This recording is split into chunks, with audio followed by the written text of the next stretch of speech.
Imagine a perfect life shattered in an instant, a devoted husband, a dream home, and a long-awaited pregnancy. But what if every loving gesture was a lie? What if the man you trusted most was plotting your downfall, hiding millions, and building a secret family? Joins Sarah as she uncovers layers of betrayal that will leave you breathless. Affairs, embezzlement, shocking twists about her daughter's true origins, and a fight for justice that defies everything she believed. From heartbreak to empowerment, this story of resilience will hook you until the very end. Stick around to discover how one woman's shattered trust leads to unbreakable strength. If you love tales of survival and revenge, hit that like button.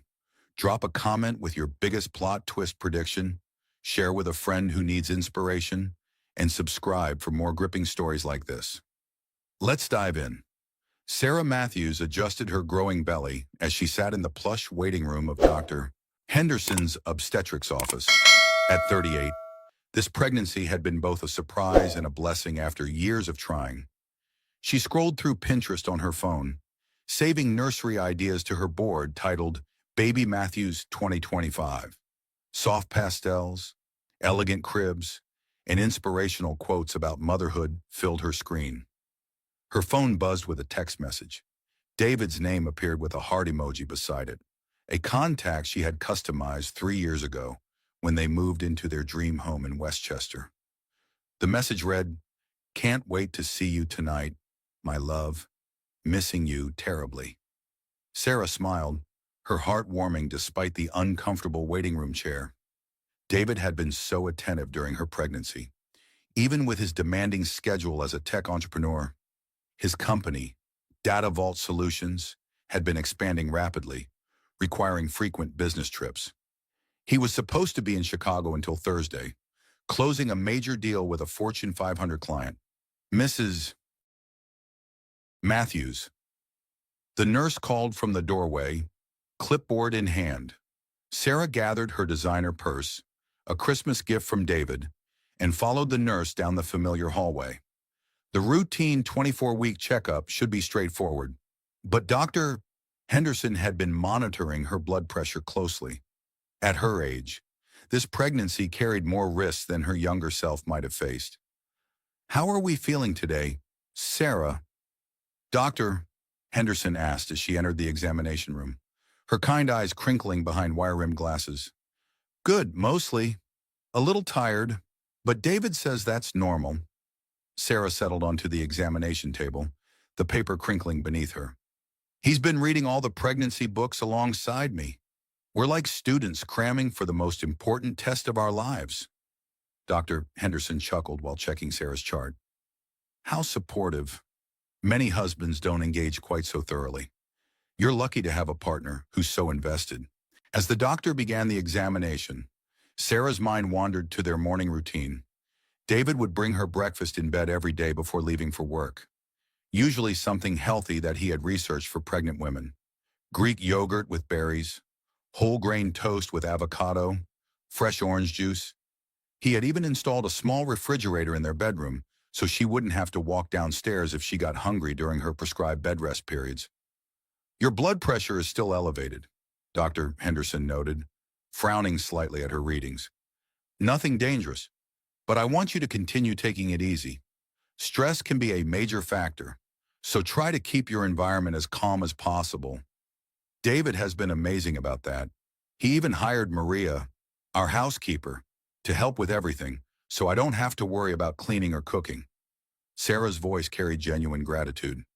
"She's been with us for 3 years now, and she's like family. I don't know what we'd do without her."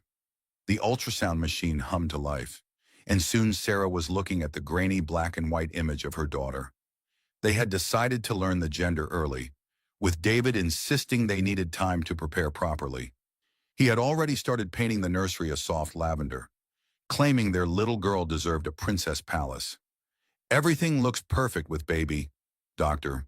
Henderson assured her, printing several photos. "She's measuring right on track, and her heartbeat is strong. You're doing everything right." Sarah, walking to her car after the appointment, Sarah felt that familiar surge of gratitude for her life. The Westchester neighborhood was everything she had dreamed of when she was working as a marketing coordinator in Manhattan 15 years ago. Tree-lined streets, manicured lawns, and the sense of safety that came with financial security. Their house sat on a corner lot, a colonial-style dream with white columns and black shutters. David had surprised her with it 3 years ago, right before proposing. He had blindfolded her and driven her there, revealing both the house and the engagement ring in one magical moment that still gave her chills. As she pulled into their circular driveway, Sarah noticed David's Tesla wasn't in the garage. That was odd. He always parked inside to protect the car's finish. Maybe Maria had needed to move it for some reason. She used her key to enter through the front door, calling out as she always did. "I'm home, the baby looks perfect." Silence greeted her. Maria usually responded from whichever room she was cleaning, her cheerful voice carrying through the house with updates about her progress or questions about dinner preparations. Sarah climbed the stairs slowly, her hand trailing along the polished banister David had insisted on having refinished when they moved in. The house felt different somehow, though she couldn't pinpoint exactly why. Maybe it was just her pregnancy hormones making her more sensitive to changes in atmosphere. Her phone buzzed again. Another text from David. "Thinking about you both. How did the appointment go?" Sarah paused on the landing, something nagging at her consciousness. She opened her Find My iPhone app, something she rarely used except to locate her misplaced phone. David's location showed he was in Chicago, just as he had said, but something felt off about the timing of his texts. She was being paranoid, she told herself. Pregnancy brain was a real thing, making women overthink every small detail. David loved her. He had spent the last 8 months proving it every single day with his attentiveness and care. The master bedroom door was slightly ajar, which was unusual. Maria was meticulous about closing doors after cleaning each room. Sarah pushed it open gently, expecting to find Maria changing the sheets or dusting furniture. Instead, she found her world shattering into a million pieces. David and Maria were intertwined on the bed she shared with her husband, their bodies moving together in a rhythm of betrayal that made Sarah's knees buckle. The afternoon sunlight streaming through the windows she had carefully chosen seemed to spotlight their affair like some cruel theater production. Sarah's car keys slipped from her fingers, hitting the hardwood floor with a metallic clatter that seemed to echo through the house. Outside, as if the universe was responding to her heartbreak, the first drops of rain began hitting the bedroom windows. The sound of the keys made Maria lift her head from David's shoulder. Their eyes met in the mirror across from the bed. The mirror Sarah had chosen because David said he wanted to see her beautiful face from every angle when they made love. Maria's eyes widened in horror, but she didn't immediately pull away from David. For a moment that lasted an eternity, the three of them were frozen in a tableau of destruction. "Sarah," Maria whispered, her voice barely audible. David turned then, his face cycling through surprise, guilt, and something that looked almost like annoyance at being interrupted. Not shame, not remorse, annoyance. Sarah backed away from the doorway on unsteady legs, her hand instinctively moving to protect her belly. The baby kicked, as if sensing her mother's distress, and Sarah almost sobbed at the innocence of that movement. She turned and fled, but not before catching Maria's reflection one more time in that damn mirror. The younger woman was sitting up now, sheet clutched to her chest, but her expression had changed. Where there should have been shame or apology, Sarah saw something else entirely. Maria looked almost triumphant. Sarah sat in her car in the driveway for 20 minutes, rain drumming against the windshield like tears she couldn't yet shed. Her hands shook as she gripped the steering wheel, trying to process what she had witnessed. The image of David and Maria together kept replaying in her mind like a horrible movie she couldn't turn off. Her phone rang. David's name appeared on the screen, and for a moment she stared at it in disbelief. He was calling her while Maria was presumably still in their bedroom. "Hi, honey." David's voice sounded completely normal, casual even. "How did the doctor appointment go? Is our little girl doing well?" Sarah's throat closed up. How could he sound so normal, so loving? The appointment was fine, she managed to whisper. Great, I should be home Thursday evening as planned. Maybe we can start discussing names seriously. I've been thinking Emma might be perfect. It means whole or universal. What do you think, Emma? The name they had been casually considering for weeks. Now it felt tainted, like everything else in her life. I need to go, Sarah said, ending the call abruptly. She couldn't stay in the car forever. Eventually, she had to face this nightmare.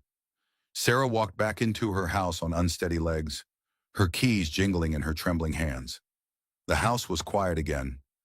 Maria appeared at the top of the stairs, fully dressed now in her usual uniform of black pants and a white blouse. Her dark hair was pulled back in a neat ponytail, and if Sarah didn't know better, she would think Maria had spent the afternoon doing laundry. Mrs. Matthews, Maria said, her voice carefully neutral. You're back early. How was your appointment? The audacity of the question hit Sarah like a physical blow. This woman who had been living in their home, eating their food, accepting their trust and generosity, was standing there acting as if nothing had happened. Where is he? Sarah asked, her voice stronger than she felt. Maria's facade cracked slightly. Her eyes darted toward the master bedroom, then back to Sarah. I don't know what you mean. Don't, Sarah's voice cut through the air. Don't you dare lie to me. I saw you. Both of you. The silence stretched between them like a chasm. Maria's shoulders sagged, and for the first time since Sarah had known her, the composed young woman looked her age. At 28, Maria was 10 years younger than Sarah, with smooth skin and the kind of effortless beauty that didn't require expensive creams or procedures. Mrs. Matthews, I can explain, Maria began, but Sarah held up her hand. How long? The question came out as barely more than a whisper. Maria looked toward the floor, her hands twisting together. 8 months. 8 months. Sarah felt the air leave her lungs. 8 months meant the affair had started before her pregnancy, before David's sudden increase in affection and attention, before the breakfast in bed and the careful monitoring of her health, before he had seemed to become the perfect husband.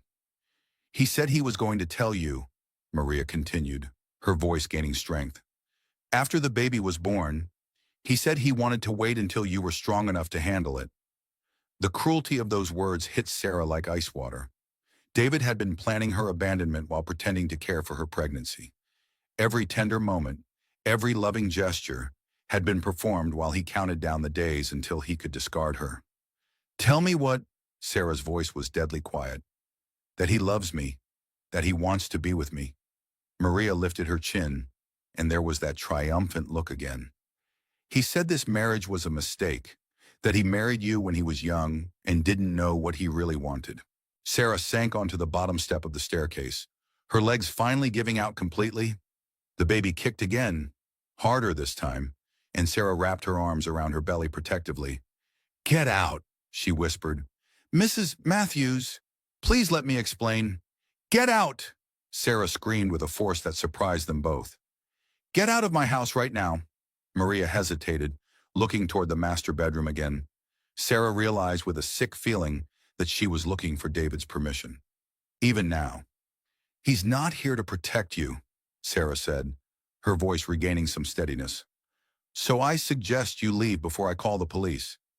After Maria left, Sarah sat in her empty house trying to figure out what to do next. She felt like one of those women in a Lifetime movie, except this was her actual life crumbling around her. She thought about Alicia Florrick from The Good Wife, how she had stood by her husband through his scandal with such dignity. But Alicia had been betrayed by circumstances, not by the person who was supposed to love her most. She called her sister Kate first, but hung up before it could ring. What would she say? That her perfect marriage was a lie, that the man she had trusted with her future had been methodically planning her destruction. Instead, she found herself dialing Jennifer Park, her college roommate who had become a successful divorce attorney in Manhattan. They had kept in touch over the years, meeting for lunch every few months, but Sarah had never imagined she would need Jennifer's professional services.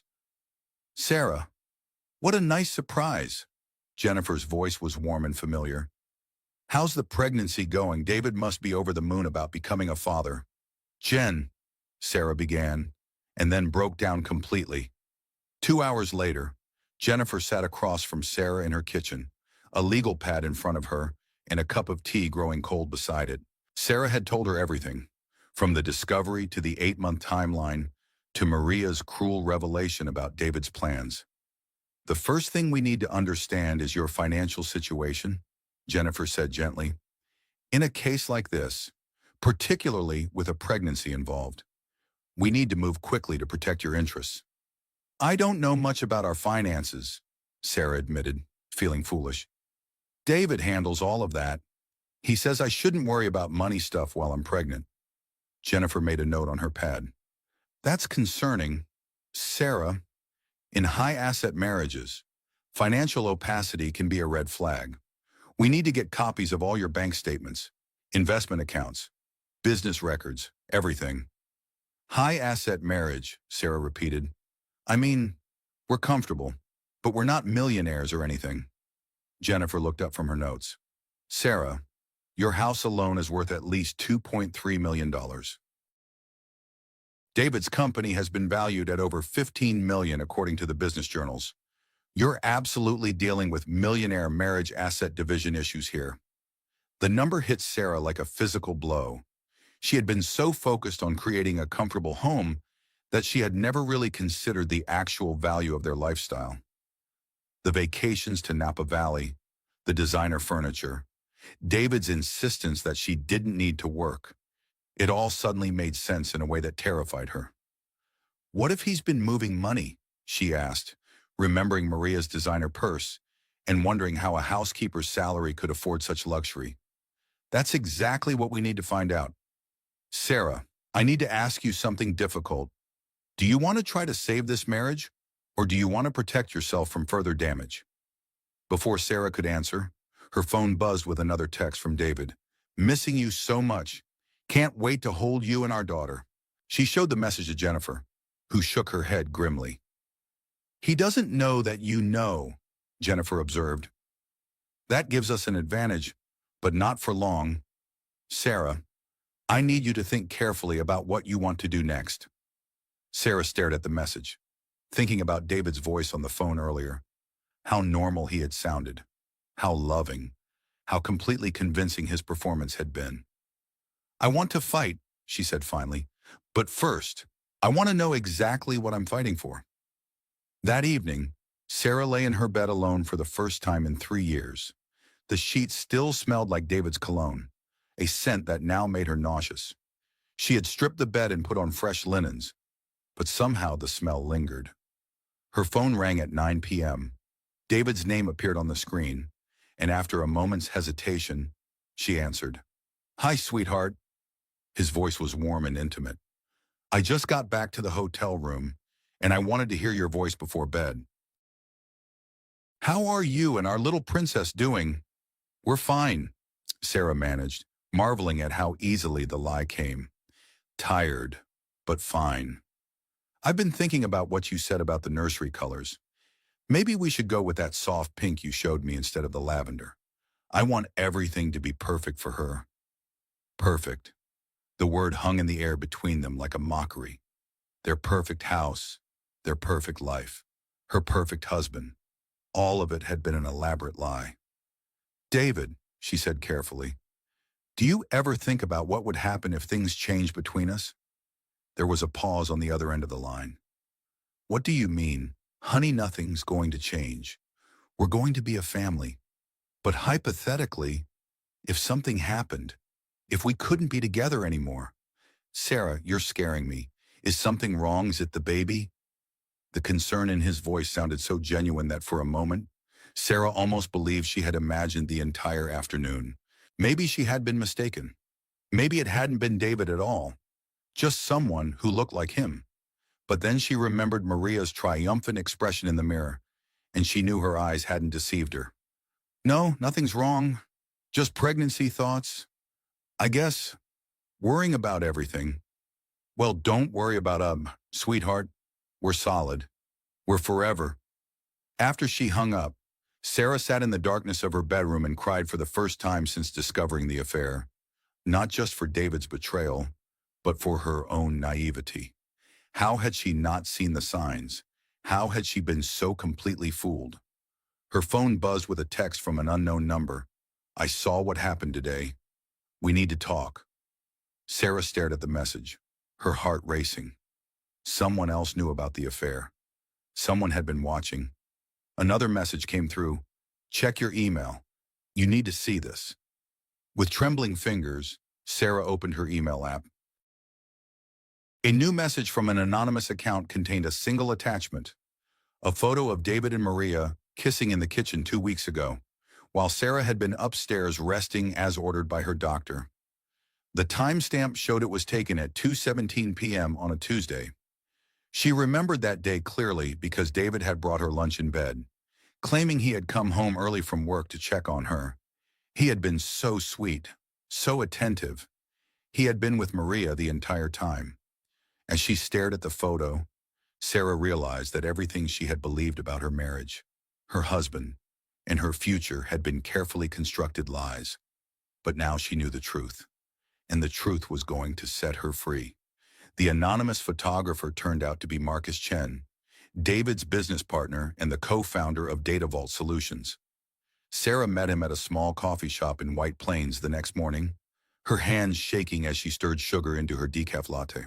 Marcus was younger than David, maybe 35, with the kind of intense energy that came from working 18-hour days in the tech world. He slid a manila envelope across the table between them, his expression grim. "I've been suspicious for months," he said without preamble. "David's been acting strange, missing important meetings, making decisions without consulting me. When I started paying attention, I noticed the pattern." Sarah opened the envelope with reluctant fingers. Inside were dozens of photos spanning several months. David and Maria at expensive restaurants. David and Maria shopping together at high-end boutiques. David and Maria entering a luxury hotel in Manhattan. "There's more," Marcus said quietly. "Sarah, I think David has been planning to leave you for a long time. He's been moving company assets around, setting up accounts I don't have access to. I think he's planning to push me out of the business too." "Keenum, why are you telling me this?" Sarah asked, though she was grateful for his honesty. "Because David isn't the man I thought he was when we started this company. And because you deserve to know what you're really dealing with." Marcus leaned forward, lowering his voice. "Sarah, there's something else. Maria isn't just his mistress. She's pregnant too." The coffee shop seemed to tilt around Sarah. "What?" "I saw them at Dr.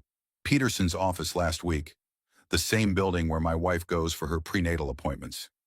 Maria was clearly showing, and further along than you are." Sarah's hand moved instinctively to her own belly. "How far along?" "I'd guess around 30 weeks.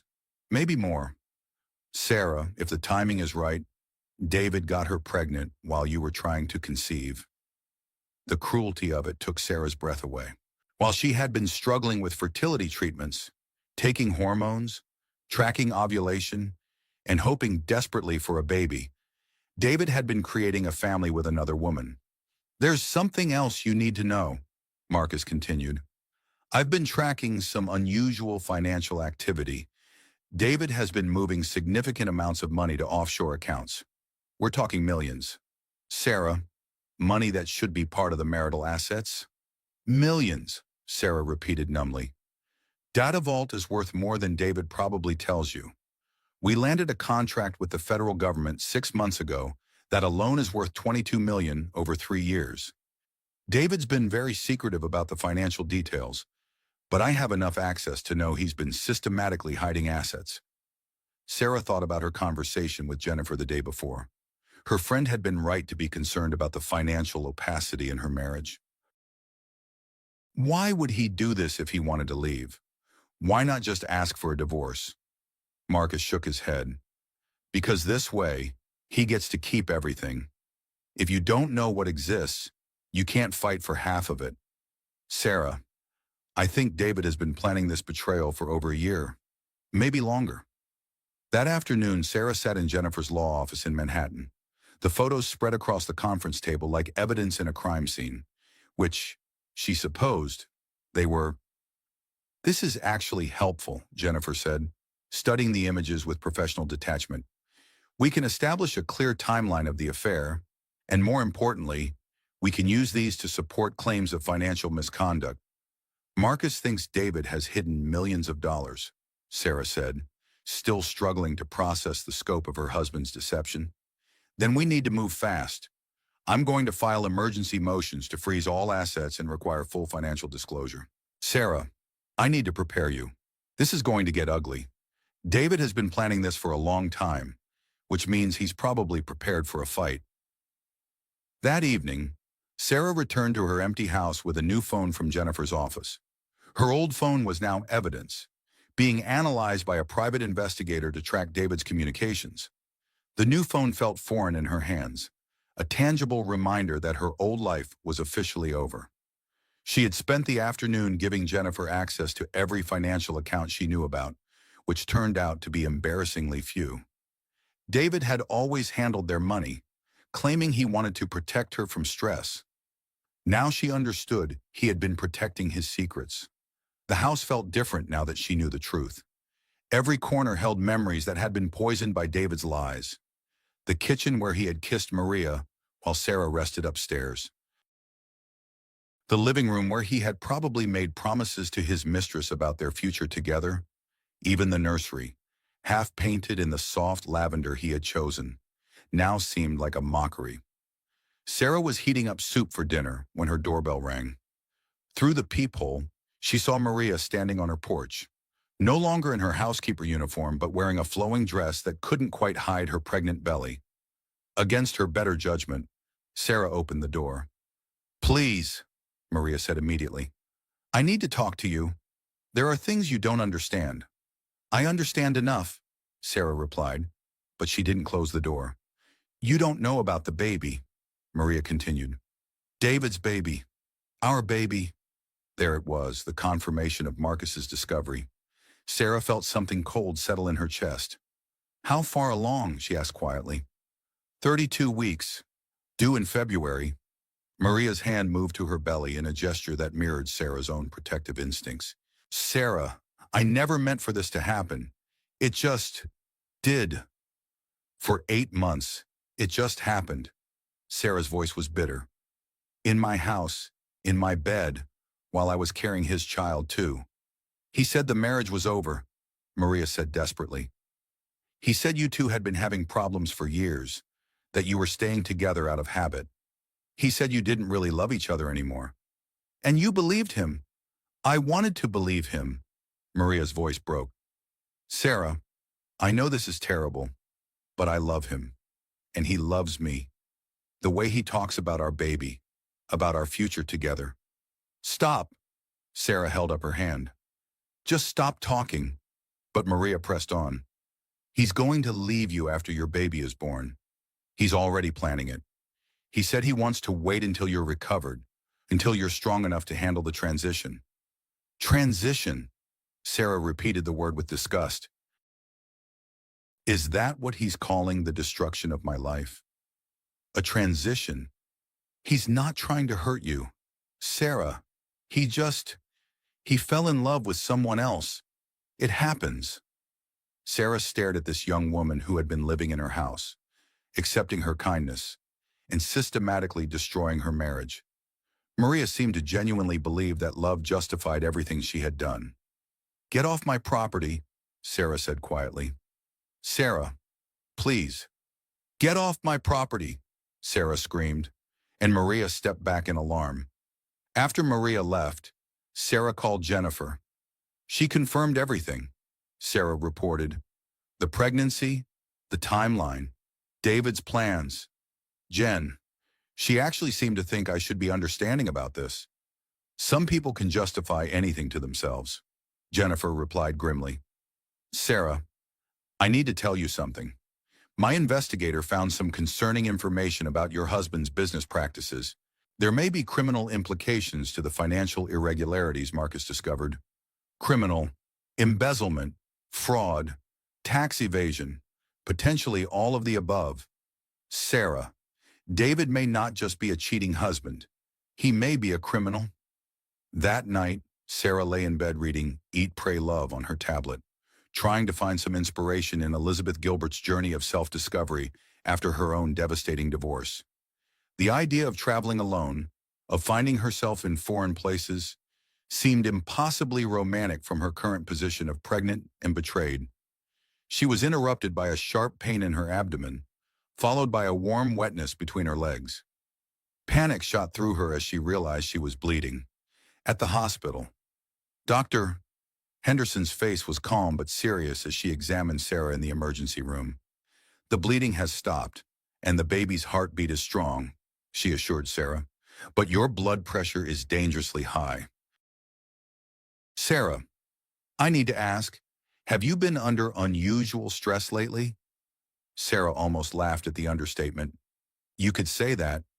I'm going to keep you overnight for observation, and I want you to seriously consider what changes you need to make to reduce stress in your life, for both your sake and the baby's."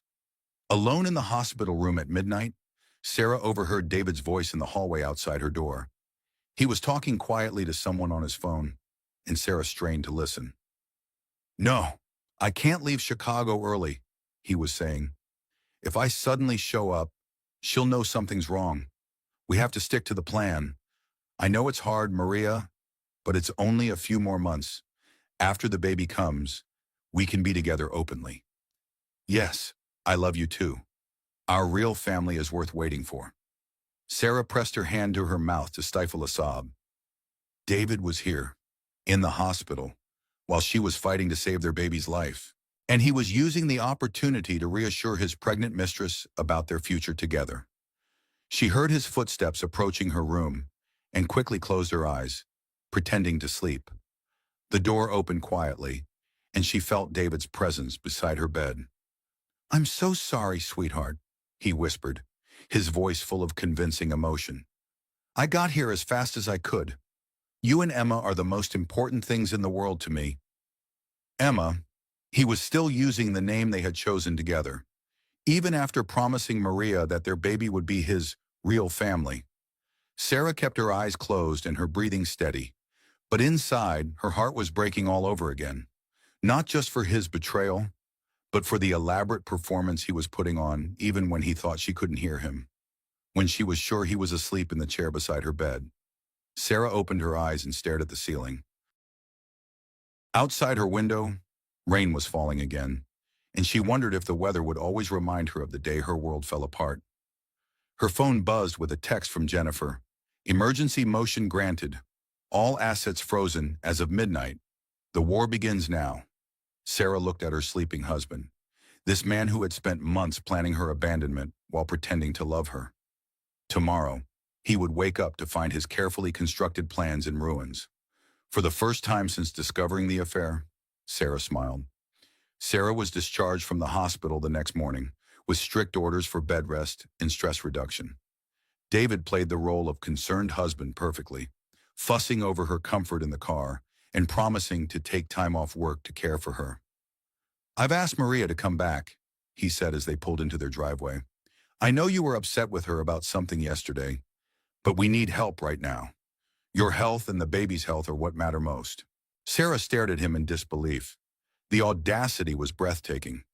He was bringing his pregnant mistress back into their home while Sarah was recovering from a stress-induced bleeding episode caused by discovering their affair. "I don't want her here," Sarah said quietly. "Honey, I know you two had some kind of misunderstanding, but Maria has been with us for 3 years. She's practically family. And right now, you need to focus on resting, not on housework or cooking." Practically family. The phrase made Sarah's skin crawl, especially knowing that Maria was carrying David's child. "What kind of misunderstanding do you think we had?" Sarah asked, curious to see how David would navigate this conversation. "I don't know, sweetheart. Maybe she made a mistake with something, or you misunderstood something she said. Maria was very upset when she called me last night. She's worried she's done something to offend you." The lies came so easily to him. Sarah watched her husband's face as he spoke, looking for any sign of the guilt or anxiety he should be feeling. Instead, she saw only practiced concern and what looked almost like irritation that she was making things difficult. Inside the house, Maria was already moving around the kitchen with familiar efficiency. She had changed back into her work clothes, but Sarah noticed she was wearing a loose-fitting top that better concealed her pregnancy. "Mrs. Matthews," Maria said with downcast eyes, "I'm so sorry you were in the hospital. How are you feeling?" The performance was impressive. If Sarah didn't know better, she would think Maria was genuinely concerned about her well-being. "I'm fine," Sarah replied shortly. David's phone rang, and he stepped into his home office to take the call. Through the partially open door, Sarah could hear his voice rising in anger. "What do you mean, frozen? That's impossible. No, I don't understand. Who authorized this? This is ridiculous. I'll call my lawyer immediately." Sarah felt a surge of satisfaction. Jennifer's emergency motions were already causing problems for David's carefully laid plans. When David emerged from his office, his face was flushed with anger, but he was trying to control his expression for Sarah's benefit. "Is everything okay?" she asked innocently. "Just some business complications. Nothing for you to worry about." But Sarah could see the tension in his shoulders, the tightness around his eyes. Over the next few days, Sarah settled into a strange routine of living with her husband and his mistress while pretending not to know their secret. It was like being trapped in a psychological thriller, watching David and Maria navigate their relationship right in front of her. They were careful, but not perfect. Sarah caught the meaningful glances, the way Maria's face lit up when David entered a room, the subtle touches they thought she couldn't see. Once, she heard David on the phone in the garage, his voice soft and intimate. "I miss you too. This is harder than I thought it would be." Sarah's sister Kate came to visit on Thursday, bringing groceries and a suspicious attitude toward David that had nothing to do with the affair. "There's something different about him," Kate observed as they sat in Sarah's bedroom while David was supposedly at a business meeting. "He seems, I don't know, agitated, distracted." Sarah had decided not to tell Kate about the affair yet. She wasn't ready for the pity, the advice, or the inevitable, "I never liked him anyway," comments that would follow. "He's been stressed about work," Sarah said instead, which was technically true. "And what's with Maria? She seems nervous around you. Did something happen?" "We had a disagreement about something minor. It'll blow over."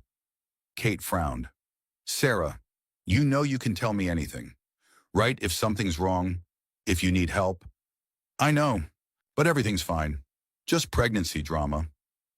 That afternoon, while David was out and Maria was grocery shopping, Sarah received a call from Jennifer.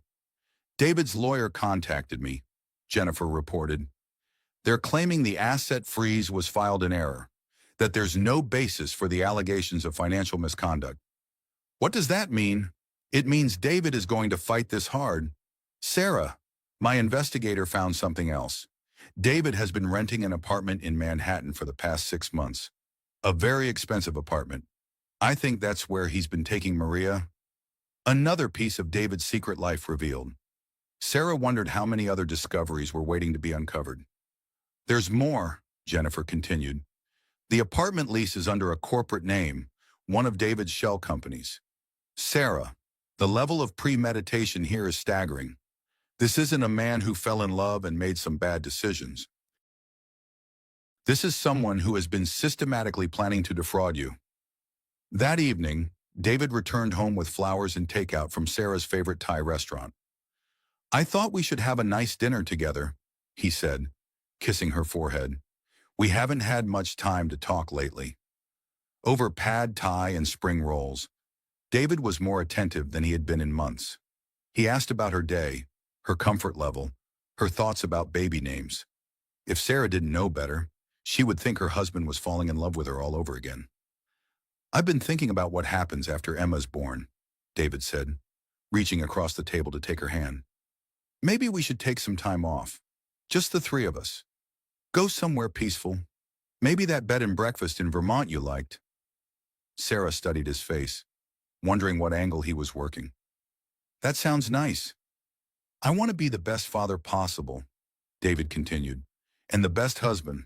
I know I've been distracted with work lately, but after Emma comes, I want to focus on our family. The word family hung in the air between them, and Sarah wondered if he was thinking about his other family, the one with Maria and their baby due in February. David, Sarah said carefully, do you ever think about what would happen if we had problems, if something came between us?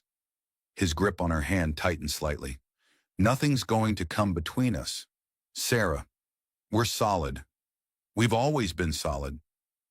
But hypothetically, if something did happen, how would we handle it? David's eyes flickered with something that might have been panic, quickly replaced by confusion. Why are you asking me this? Is there something you're not telling me? No, I've been reading about relationships, about how couples handle stress and major life changes. I want us to be prepared. Prepared for what? For anything. For the challenges that come with having a baby. For the ways marriage changes when you become parents. David relaxed slightly. We'll handle whatever comes our way together. That's what marriage is about. Right? Facing challenges as a team. As a team, Sarah almost laughed at the irony. They were definitely facing challenges, but they weren't on the same team. David and Maria were a team.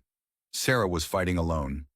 After dinner, David went to his office to make phone calls, and Sarah could hear his voice through the door, tense and argumentative.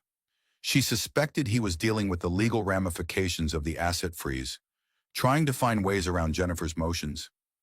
Maria knocked on the bedroom door while Sarah was getting ready for bed. Mrs. Matthews, may I speak with you? Sarah considered refusing, but curiosity won out. Come in. Maria closed the door behind her and stood awkwardly near the dresser. In her loose work clothes, her pregnancy was barely visible, but Sarah knew what to look for now. I wanted to apologize, Maria began. For whatever I did to upset you, David is worried about the stress you're under. And if I contributed to that, the girl was fishing, trying to figure out how much Sarah knew. Sarah decided to give her a little rope to hang herself with. What do you think you did to upset me, Maria? Maria's eyes widened slightly. I don't know. Maybe I overstepped somehow, or made a mistake with the housework. What kind of mistake? I don't know, Maria repeated, but Sarah could see her mind working. Maybe I was in a room I shouldn't have been in, or touched something I shouldn't have touched. Interesting. Maria was clearly worried that Sarah had seen something, but she wasn't sure what. Maria, Sarah said quietly, how long have you been pregnant? The question hit Maria like a physical blow. Her face went white, and she grabbed the edge of the dresser for support. What? You heard me. How long have you been pregnant? I'm not. I don't know what you mean. Sarah stood up from the bed, moving closer to Maria. I can see it. The way you hold yourself. The way you avoid certain movements.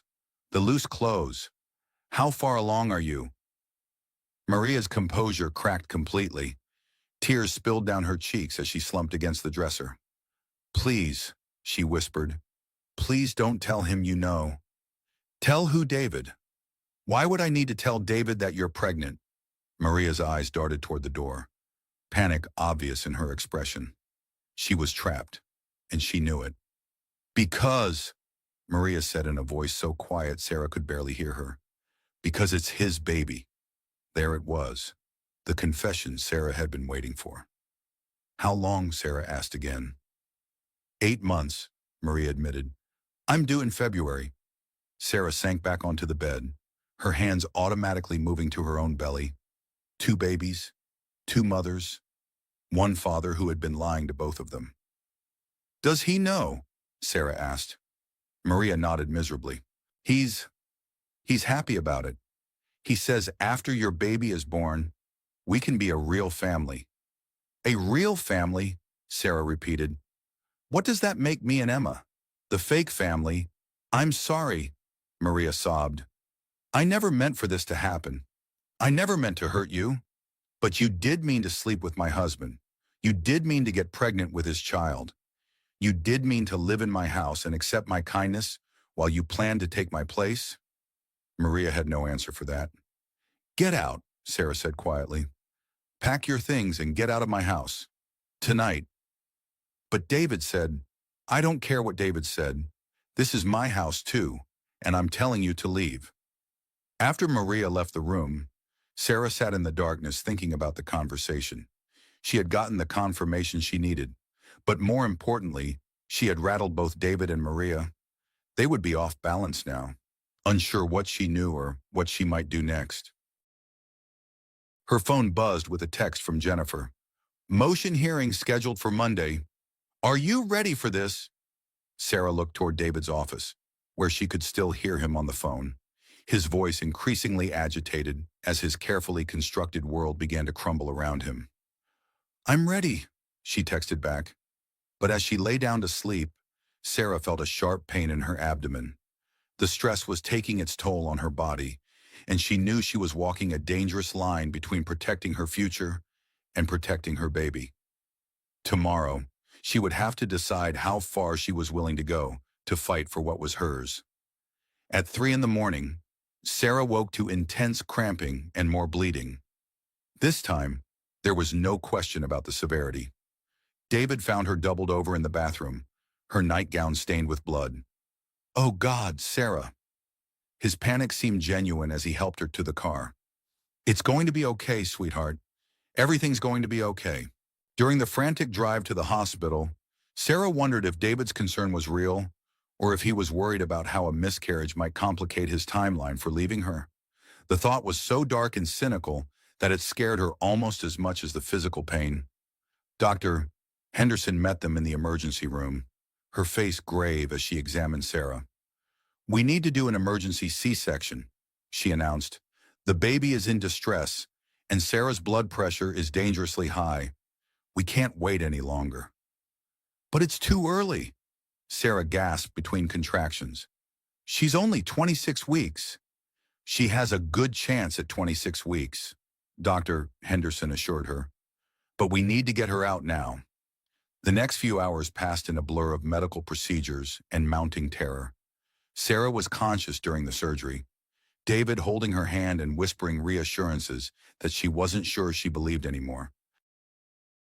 When Emma was born, she was tiny and blue, barely 3 pounds of fragile humanity.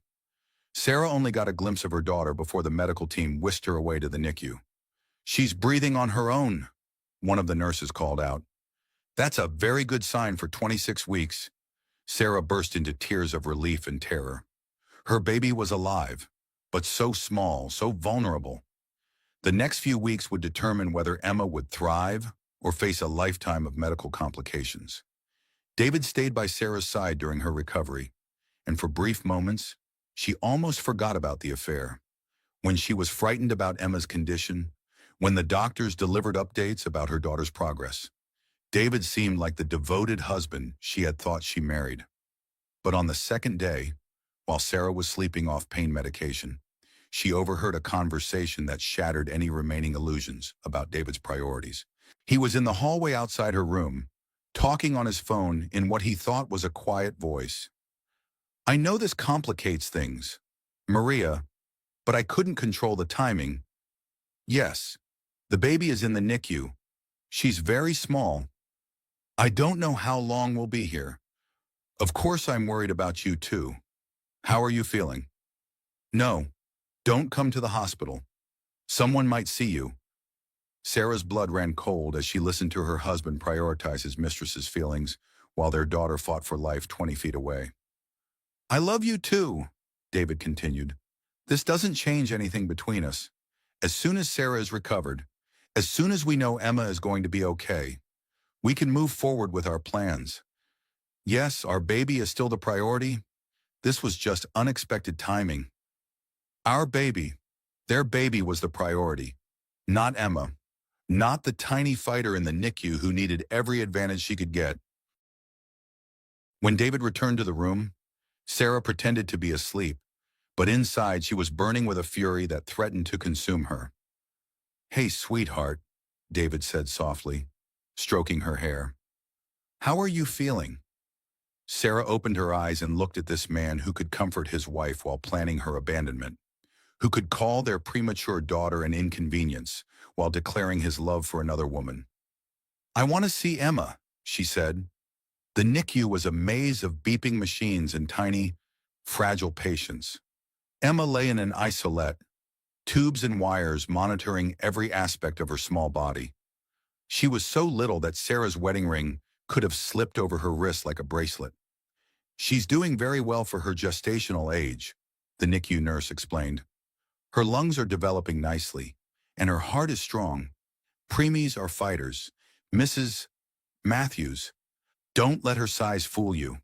Sarah reached through the isolette's openings to touch Emma's tiny hand, and her daughter's fingers curled around hers with surprising strength. "Hello, my beautiful girl," Sarah whispered. "Mommy's here. Mommy's going to protect you." As she watched her daughter sleep, Sarah felt something shift inside her. The helpless, betrayed wife was being replaced by something fiercer. She was Emma's mother, and that meant she had responsibilities that went beyond her own broken heart. David appeared beside her, also reaching in to touch Emma's other hand. "She's perfect," he said, and his voice carried genuine emotion. "So small, but perfect." For a moment, Sarah felt a flicker of hope. Maybe seeing Emma would change everything. Maybe David would realize what he was throwing away for his affair with Maria. But then David's phone buzzed with a text message, and Sarah saw him glance at it quickly. His expression softened in a way that had nothing to do with their daughter. "I need to make a quick call," he said. "Work stuff. I'll be right back." Through the NICU window, Sarah watched David pacing in the hallway, his phone pressed to his ear. His face was animated, happy in a way that she hadn't seen directed toward her in months. He was talking to Maria, while their daughter fought for every breath. David was reassuring his pregnant mistress about their future together. That's when Sarah knew that Emma would never be David's priority. In his mind, Emma was a complication, an obligation left over from his old life. Maria's baby would be the one he treasured, the one he planned for, the one he would put first. Sarah's phone rang, interrupting her dark thoughts. Jennifer's name appeared on the screen. "How are you, honey? How's the baby?" "We're surviving," Sarah said quietly. "Jen, I need to ask you something. If David leaves me, what happens to Emma? What are his rights?" "Sarah, even if you divorce, David is still Emma's father. He would have custody rights, visitation rights." "Why are you asking?" Sarah looked through the window at David, still on his phone with Maria, his back turned to the NICU where his daughter was fighting for life. "Because I don't think he's going to be a good father to her. I think she's going to be secondary to his new family." "Sarah, that's a serious concern. But legally, unless you can prove neglect or abuse, courts generally favor shared custody." "What if I could prove he was planning to abandon her, that he was systematically hiding assets that should support her?" "That would be different." "Sarah, what aren't you telling me?" Sarah made a decision that would change everything. "Jen, I need you to come to the hospital. There are things you need to know." When Jennifer arrived 2 hours later, Sarah told her everything. About overheard phone conversations, about Maria's pregnancy, about David's promises to build a real family with his mistress. "This is actually very helpful," Jennifer said, taking notes in her legal pad.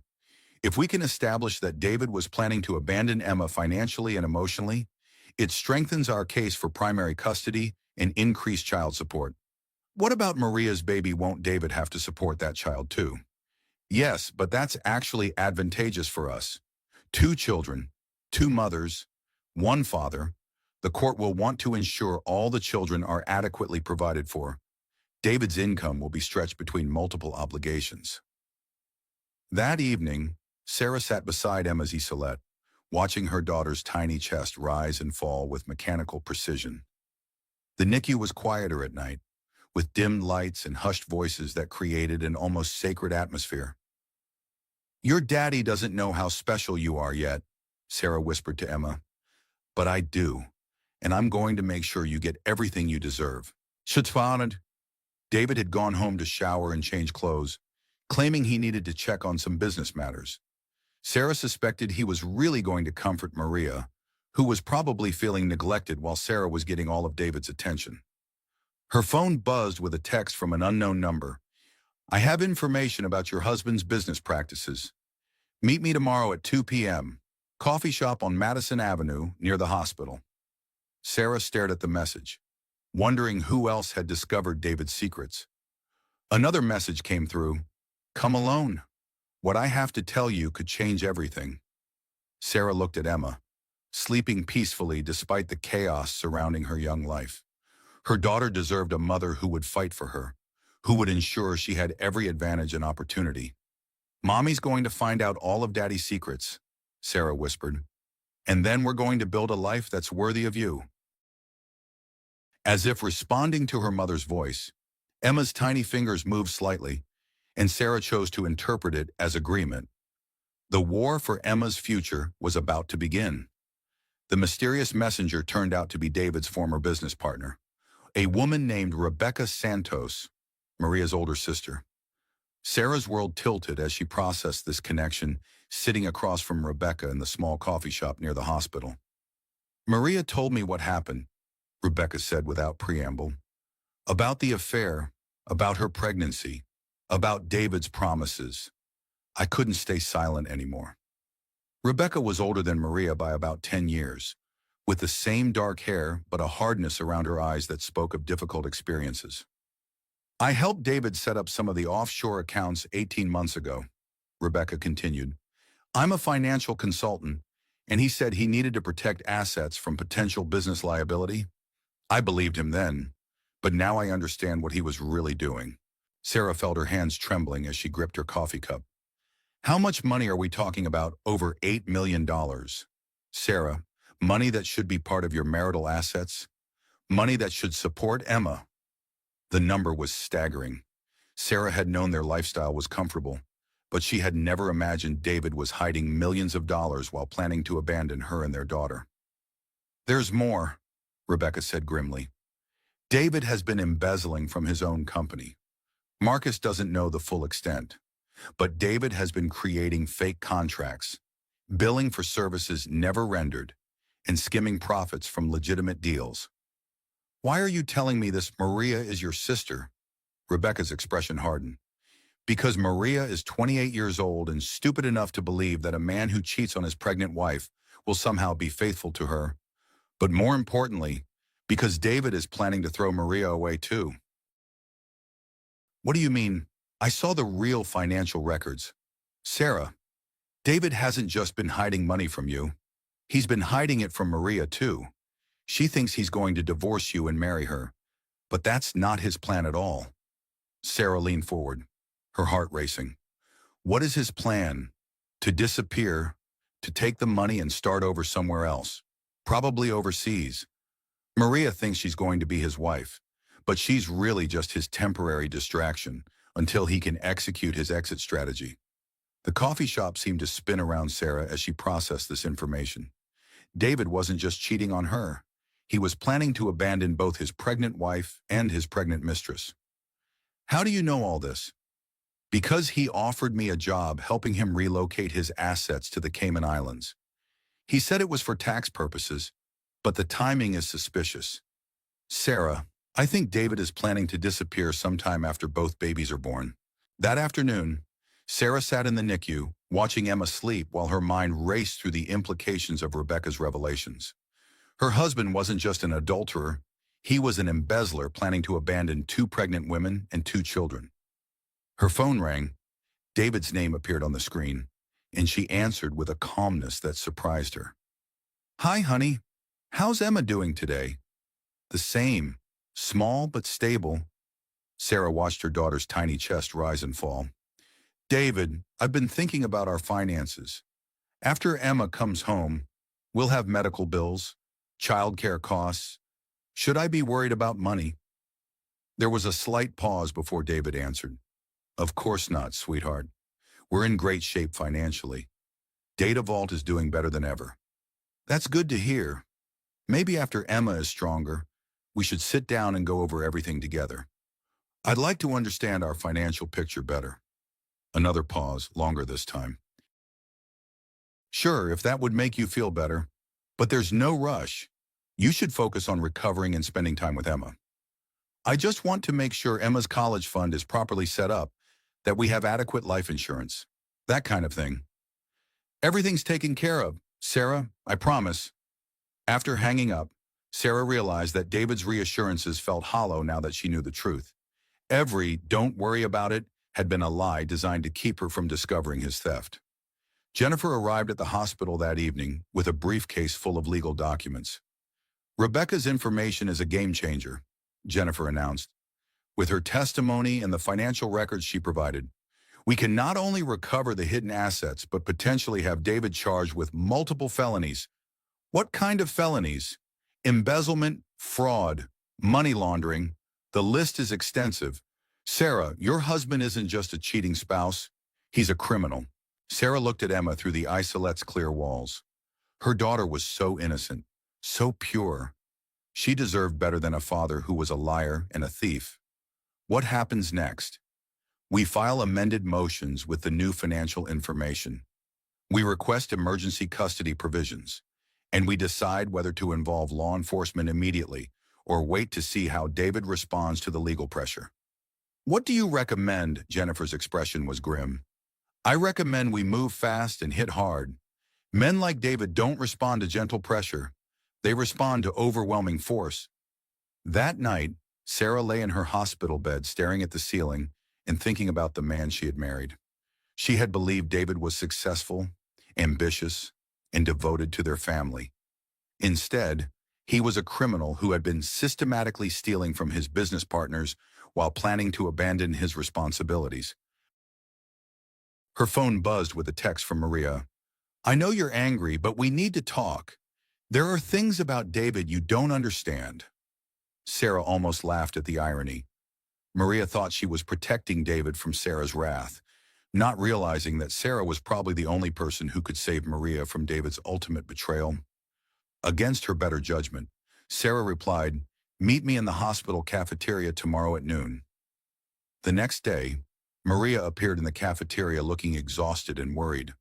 Her pregnancy was obvious now in her civilian clothes, and Sarah could see the strain of the situation wearing on the younger woman. Thank you for agreeing to see me, Maria said, sliding into the booth across from Sarah. You said there were things about David I didn't understand. What things? Maria's hands twisted together on the table. He's not the villain you think he is. Sarah, he's been trapped in an unhappy marriage for years, trying to do the right thing, trying to honor his commitments even when his heart wasn't in it anymore. Is that what he told you? It's the truth. He said you two grew apart years ago, that you stayed together out of habit and fear of change. When he met me, when we fell in love, it gave him hope that he could actually be happy again.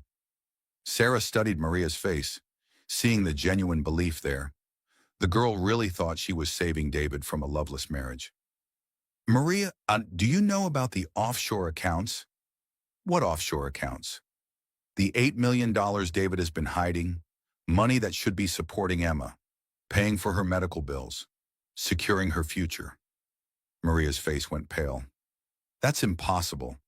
David said we would have to be careful about money at first, that the divorce would be expensive. He's been lying to you, Maria, about the money, about his plans, about everything. No, Maria shook her head frantically. No, you're wrong. David loves me. He loves our baby. He's planning to marry me after the divorce is final. Sarah felt a wave of pity for this young woman who had been as deceived as she had been, just in different ways. Maria, has David ever mentioned relocating, maybe somewhere overseas? He mentioned that it might be nice to live somewhere warm, somewhere we could start fresh. Maria's voice trailed off as the implications began to sink in. Your sister Rebecca came to see me yesterday. She told me about David's real plans. Rebecca. What does Rebecca have to do with this? She's been helping David hide assets, but she's also been watching him plan to disappear with the money. leaving both of us behind. Maria stared at Sarah in shock, her hands moving protectively to her belly. That's not possible. David wouldn't do that. He loves our baby. He talks about teaching him to play baseball, about helping him with homework. Him, you know the gender. It's a boy. David is so excited about having a son. Maria's voice broke as she spoke. Sarah felt a chill run through her. David was excited about having a son with Maria, but he had shown no enthusiasm about Emma beyond the basic motions of concerned fatherhood. Maria, I need you to listen to me very carefully. David is not the man either of us thought he was. He's been stealing money from his business, lying to his partners, and planning to abandon his responsibilities to both of us. I don't believe you. Then ask him about the Cayman Islands accounts. Ask him about the fake contracts.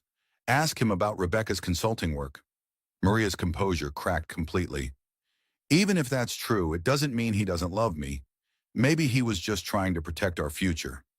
By stealing millions of dollars to provide for our family, Sarah leaned across the table, her voice gentle but firm. Maria, you're not his family. You're his escape plan, and when he doesn't need you anymore, he'll discard you just like he's planning to discard me. Maria stood up abruptly, tears streaming down her face.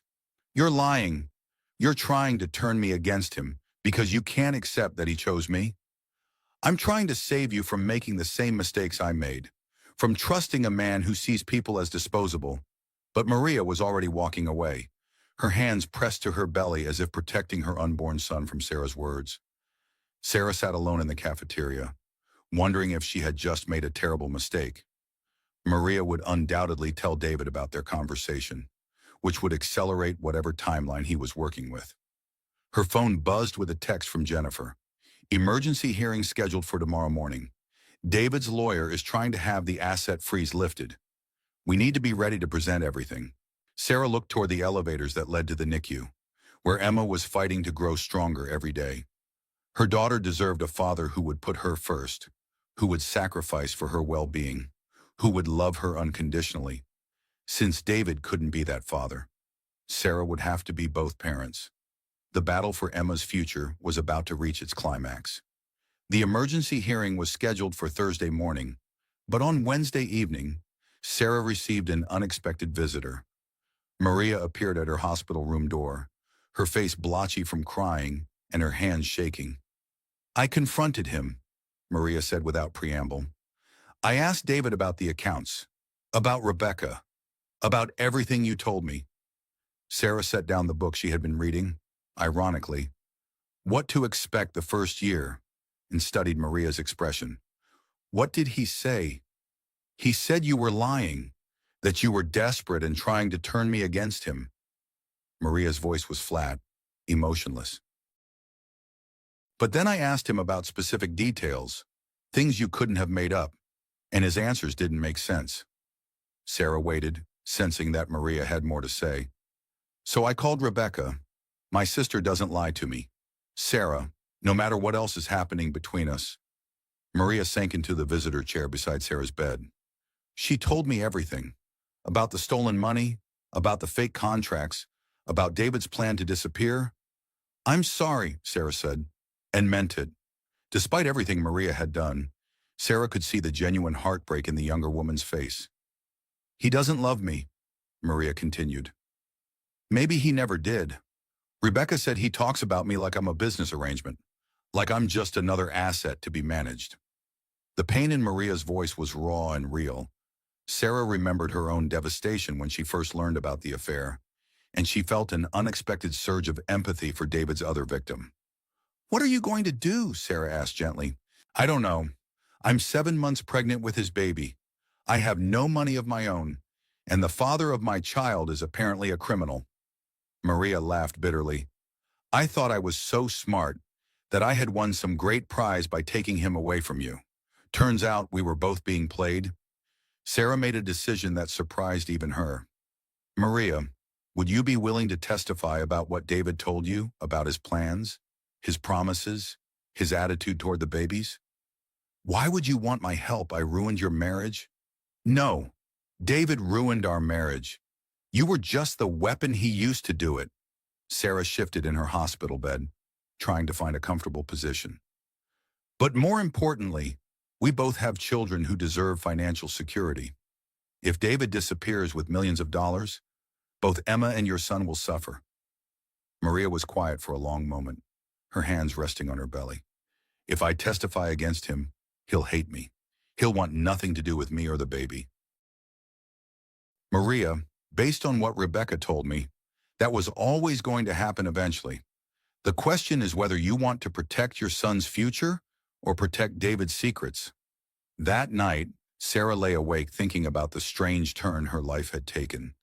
A week ago, Maria had been her enemy, the other woman who had destroyed her marriage. Now, Maria might be her most important ally in ensuring both their children had financial security. Her phone buzzed with a text from David. "How's Emma tonight? I'll be by first thing in the morning to check on both my girls." Both his girls. The hypocrisy was breathtaking. Sarah wondered if David even realized how his lies were multiplying, how his deceptions were creating a web that would eventually trap him. She replied, "Emma's stable. See you tomorrow." But she didn't mention that tomorrow would also bring the emergency hearing that could unravel David's entire scheme. The next morning, Sarah was discharged from the hospital with instructions to rest at home, while Emma continued her NICU stay. David seemed genuinely concerned about her transition back to the house, fussing over her comfort and making sure she had everything she needed. "I've arranged for a day nurse to help with your recovery," he said as he helped her up the stairs to their bedroom. "And Maria will continue handling the household tasks until you're feeling stronger." Sarah almost laughed at the irony. David was arranging for his pregnant mistress to care for his betrayed wife, while he fought to keep his stolen millions hidden from both of them. "That's very thoughtful," Sarah said instead. At 10 a.m., Sarah sat in the courtroom beside Jennifer, watching David's expensive lawyer argue that the asset freeze was premature and unfounded. David himself looked confident, even relaxed, as if he believed his legal team could make all his problems disappear. "Your Honor," David's attorney was saying, "my client has been subjected to baseless accusations motivated by marital discord. There is no evidence of financial misconduct, and freezing legitimate business assets is causing irreparable harm to Mr. Matthews' company and his employees." Jennifer stood to respond, her voice calm and professional. "Your Honor, we have extensive documentation of financial irregularities, including offshore accounts that were never disclosed to Mrs. Matthews and suspicious transfers of marital assets." Sarah watched David's face as Jennifer presented the evidence Rebecca had provided. His confident expression began to crack as the scope of his exposure became clear. "Furthermore," Jennifer continued, "we have testimony from individuals involved in establishing these hidden accounts, including Mr. Matthews' former business partner, who can speak to the systematic nature of these financial deceptions." David's lawyer requested a recess to confer with his client, and Sarah could see David's panic growing as he realized his carefully constructed lies were crumbling. During the break, Sarah received a text from Maria. "I'm outside the courthouse. Are you sure you want me to do this?" Sarah looked at David, who was having an intense whispered conversation with his attorney. His face was flushed, and she could see the anger building in his expression. "Yes," Sarah texted back, "for your son's future." When the hearing resumed, Jennifer called Maria Santos to the witness stand. David's face went white as Maria walked to the front of the courtroom, her pregnancy obvious in the simple dress she had chosen for the occasion. "Miss Santos, what is your relationship to the defendant, David Matthews?" "I have been employed as the Matthews family housekeeper for 3 years. I have also been having an intimate relationship with Mr. Matthews for approximately 8 months. The courtroom was dead silent as Maria's testimony began. Sarah watched David's attorney frantically scribbling notes, clearly unprepared for this development. "During your relationship with Mr. Matthews, did he make any statements about his marriage to the plaintiff?" "Yes. He told me that his marriage was effectively over, that he was staying with Mrs. Matthews out of obligation rather than love. He said he planned to divorce her after their baby was born." Did Mr. Matthews make any statements about his financial situation or his plans for the future? Maria's voice was steady as she answered. He said we would need to be careful about money at first because the divorce would be expensive. But he also said he had been setting aside money to ensure our future together would be secure. Did he mention any specific financial arrangements or accounts? He mentioned having money in places where it would be safe from the divorce proceedings.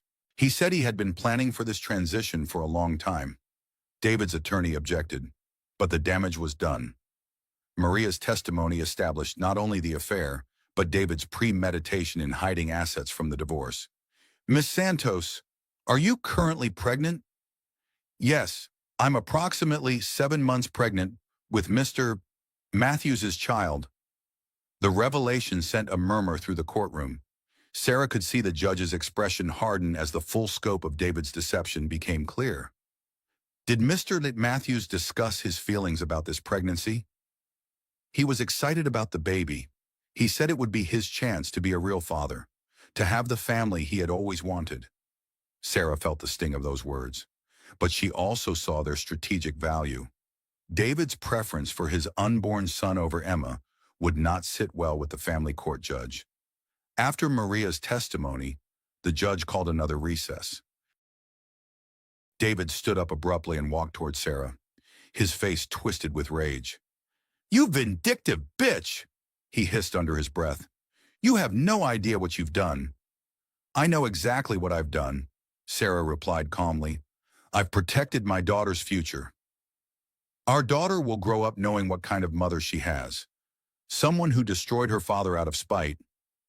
Jennifer stepped between them before the confrontation could escalate further. But Sarah had seen something in David's eyes that frightened her. The mask of the charming, successful businessman had slipped completely, revealing the angry, entitled man underneath. When the hearing resumed, the judge delivered his ruling.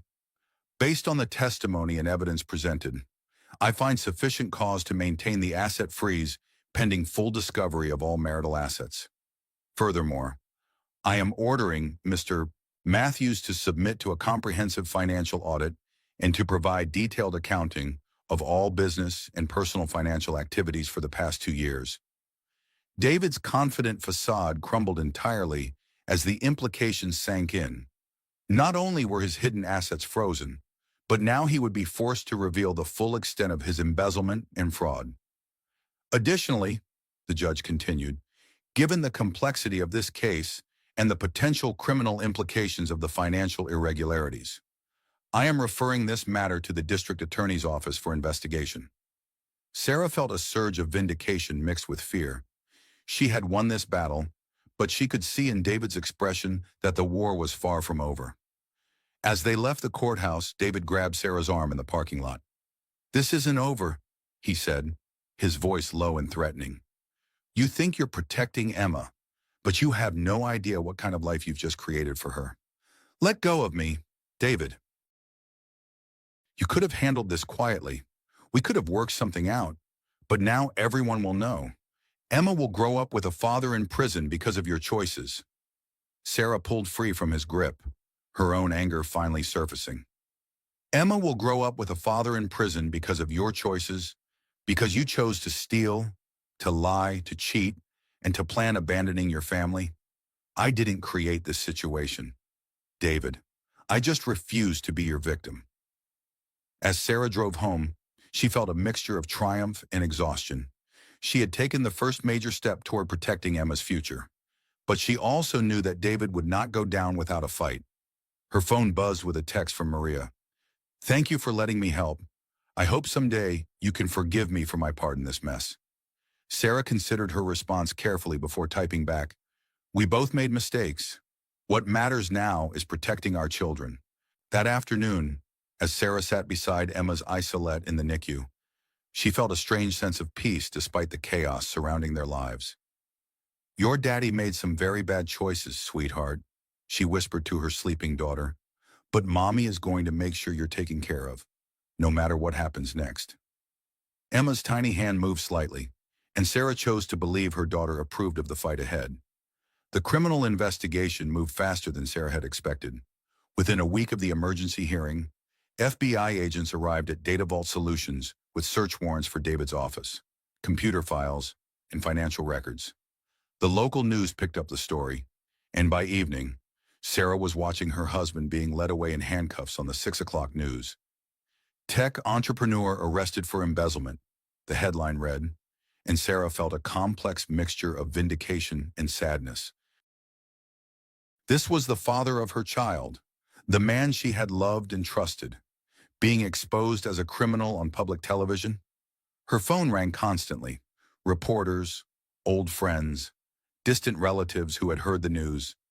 Sarah let most calls go to voicemail, but she answered when Jennifer called.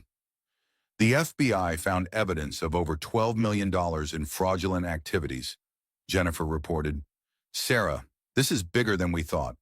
David wasn't just hiding assets from you, he was systematically looting his own company. What does this mean for the civil case?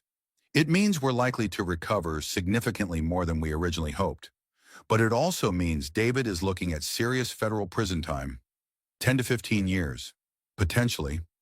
Sarah thought about Emma, growing stronger each day in the NICU. Her daughter would be a teenager before her father was released from prison. I need to focus on Emma right now, Sarah said. Everything else can wait. Sorry, but everything else wouldn't wait. The media attention intensified over the next few days, with reporters camping outside the hospital and their house. Sarah found herself at the center of a story that was being framed as pregnant wife versus cheating tech mogul, and public opinion seemed overwhelmingly on her side. A producer from a major network morning show called requesting an interview. Your story is resonating with women across the country, she explained. You represent something powerful. A woman who refused to be victimized by a man's greed and deception. Sarah declined the interview, but she couldn't escape the public nature of her situation. Social media was full of comments supporting her courage, comparing her to other women who had fought back against powerful men who betrayed them. She's like a real-life Alicia Florrick, one tweet read, referencing The Good Wife, standing up for herself and her baby against a corrupt husband. Another compared her journey to the Women in First Wives Club, celebrating her refusal to be discarded quietly. The attention was overwhelming, but Sarah found unexpected strength in the support. Women shared their own stories of financial betrayal, of husbands who had hidden assets or stolen from the family resources. She wasn't alone in this experience, even though it had felt isolating when she was living through it. Maria called one afternoon while Sarah was at the hospital with Emma. I saw the news, Maria said. Are you okay? I'm managing. How are you doing? Scared. The FBI wants to interview me about David's business practices. I don't know anything about his company, but they think he might have used me to help hide money somehow. Sarah felt a chill. What do you mean? Apparently, he put some assets in my name without telling me. Made me a signatory on accounts I never knew existed. The agents think I was either complicit or being used as a front. Maria, you need a lawyer immediately. Don't talk to the FBI without representation. I can't afford a lawyer. Sarah, I don't have any money of my own. Sarah made another decision that surprised her. I'll pay for a lawyer for you. We need to make sure you're protected. Why would you do that for me? Because David used both of us, and I don't want you to go to prison for his crimes. Your son needs his mother. That afternoon, Sarah sat with Emma in the NICU, gently stroking her daughter's tiny hand through the isolette openings. Emma was gaining weight steadily and breathing more independently each day. The doctors were optimistic about her long-term prognosis. Your daddy's story is all over the news, little one, Sarah whispered. People are calling mommy brave, but I don't feel brave. I just feel like I'm doing what I have to do to protect you. Emma's eyes opened briefly, seeming to focus on Sarah's face before drifting closed again. At 4 weeks old, she was still fragile, but her personality was beginning to emerge. She was alert during certain hours, calm during medical procedures, and seemed to respond to Sarah's voice. Dr. Henderson says you might be able to come home in another month, Sarah continued. We'll have to be very careful with you, but we'll have our own little family. Just you and me. Sarah's phone buzzed with a text from an unknown number. We need to talk. There are things about David you still don't know. Meet me at the coffee shop on Main Street at 7 p.m. tonight. Sarah stared at the message, wondering what other secrets could possibly remain. David was already facing federal charges for embezzlement and fraud. What else could there be against her better judgment? Sarah agreed to the meeting. The messenger turned out to be Dr. Rebecca Torres, a woman Sarah didn't recognize, but who seemed to know her well. Mrs. Matthews, thank you for meeting me. I'm Dr. Rebecca Torres. I've been David's therapist for the past year. Sarah's blood ran cold. His therapist? Yes, he came to me initially claiming to be struggling with work stress and marital difficulties. But over time, I realized he was using our sessions to plan and justify his affair and his financial crimes. I don't understand. Aren't therapist communications privileged? They are under normal circumstances. But when a client discusses plans to commit crimes or harm others, I have an obligation to report. David crossed that line several months ago. Sarah felt the coffee shop spinning around her. What kind of plans? He talked about needing to eliminate obstacles to his new life. He mentioned that you were becoming suspicious, that you were asking too many questions about finances. He discussed ways to discredit you, to make you appear unstable or incompetent as a mother. The words hit Sarah like ice water. He was planning to take Emma away from me. He talked about seeking full custody based on your supposed mental health issues. He said pregnancy had made you paranoid and irrational, that you wouldn't be fit to raise a child alone. Sarah's hands began to shake. You're saying he was planning to frame me as an unfit mother. That's exactly what I'm saying. Sarah, David is a sociopath. He views people as objects to be manipulated for his benefit. You, Maria, even Emma, you're all just tools to him. Dr. Torres reached into her briefcase and pulled out a digital recorder. I've been recording our sessions for months. With his permission, he signed the standard consent forms. What he didn't realize is that those recordings document his criminal planning and his threats toward you. Sarah stared at the device. What's on there? Hours of David discussing his plans to steal from his company, to hide assets from you, to manipulate both you and Maria for his benefit. But most importantly, detailed discussions of his plans to have you declared an unfit mother so he could maintain control of Emma while abandoning his responsibilities to both of you.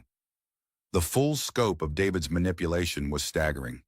Not only had he been planning to steal millions and abandon his family, but he had been preparing to destroy Sarah's reputation and take her daughter away from her. Why are you telling me this now? Because David crossed a line in our last session before his arrest.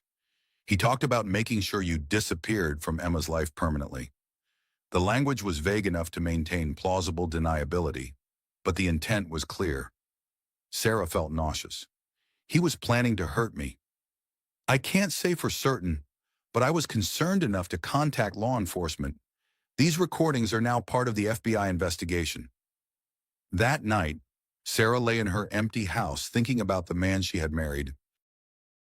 She had known David was a liar and a cheat, but the idea that he had been planning to destroy her mentally and possibly physically was almost too horrifying to process. Her phone rang. Marcus Chen's name appeared on the screen. Sarah, I just heard about the recordings. Are you okay? I don't know. Marcus, I thought I understood what I was dealing with, but this is so much worse than I imagined. David fooled all of us. I've been working with the FBI to document all his fraudulent activities at the company. Sarah, there's something else you should know. I don't know if I can handle any more revelations. The company is going to survive this. In fact, without David's theft and mismanagement, we're in a much stronger position than I realized. The board wants to offer you a consulting position. Help us rebuild our reputation and develop new security protocols. I don't know anything about tech. Marcus, you don't need to. You understand people, you understand integrity, and you understand the importance of transparency. Those are exactly the skills we need right now. After Marcus hung up, Sarah felt something she hadn't experienced in months. Hope. Not just for survival, but for the possibility of building something meaningful from the wreckage of her marriage. Her phone buzzed with a text from Maria. I heard about the recordings. I'm so sorry. Sarah, I had no idea how dangerous he really was. Sarah stared at the message, thinking about the strange alliance she had formed with David's other victim. They had both been manipulated by a man who viewed them as disposable, but they had found strength in supporting each other. We're both survivors, Sarah texted back, and our children will be stronger because of what we've been through. As she prepared for bed, Sarah felt a sense of closure about the criminal case. David would go to prison for his crimes, and the recordings would ensure he could never manipulate the custody situation to take Emma away from her. But she also knew that the hardest part was still ahead. Being a single mother to a premature baby, rebuilding her financial security, and learning to trust again would be the real challenges. Emma deserved a mother who was not just a survivor, but a woman who could thrive despite everything she had endured. Tomorrow, Sarah would start building that woman. 6 months later, Sarah sat in her new home office, reviewing financial reports for Data Vault Solutions, while Emma napped in her crib nearby. The house was smaller than the Westchester mansion, a cozy colonial in a family-friendly neighborhood, but it was entirely hers. Emma had come home from the NICU at 2 months old, healthy and strong despite her premature birth. Now at 8 months, she was a happy, alert baby who seemed to inherit her mother's determination along with her father's intelligence. The consulting work with Data Vault had evolved into a full-time position as Director of Ethics and Transparency, a role that allowed Sarah to work mostly from home while helping the company rebuild its reputation after David's crimes. The irony wasn't lost on her that she was now helping to clean up the mess her ex-husband had created. David had been sentenced to 12 years in federal prison after pleading guilty to multiple counts of embezzlement, fraud, and money laundering. The recordings from Dr. Torres had been crucial in establishing the premeditated nature of his crimes and his threats toward Sarah. Maria had given birth to a son, Diego, 3 months after Emma's birth. She had avoided criminal charges thanks to the lawyer Sarah had hired for her, and the two women had developed an unlikely friendship based on their shared experience of David's manipulation. It's strange, Maria had said during one of their monthly coffee meetings. I spent so much time being jealous of your life, wanting what you had. I never realized that what I was envying was an illusion. We both fell for the same performance, Sarah had replied. The difference is that you were 28 and I was 38. I should have known better. Age doesn't protect you from master manipulators. David was very good at telling people what they wanted to hear. The financial settlement had been substantial once all of David's hidden assets were recovered. Sarah had invested most of it conservatively, setting up trust funds for both Emma and Diego. Despite everything Maria had done, Sarah couldn't punish an innocent child for his father's crimes. Sarah was reading Emma a story when her doorbell rang. Through the peephole, she saw a man in his early 40s with kind eyes and a nervous smile, holding a small bouquet of flowers. She opened the door cautiously. Can I help you? Hi, I'm Michael Chen, Marcus's younger brother. I'm sorry to just show up like this, but Marcus thought, well, he thought maybe you'd like to have dinner sometime, if you're interested in dating again. Sarah looked at this man who had clearly been enlisted by his brother in some kind of matchmaking scheme. Michael was attractive in a quiet, intellectual way, and she could see the family resemblance to Marcus. That's very forward of you, Sarah said, but she was smiling. Marcus said you appreciate directness. He also said you've been working too hard to meet people naturally. Emma chose that moment to wake up from her nap, and her happy babbling could be heard from the living room. Is that Emma? Marcus talks about her all the time. He says she's incredibly smart.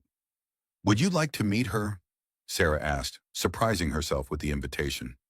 Michael's face lit up. I'd love to.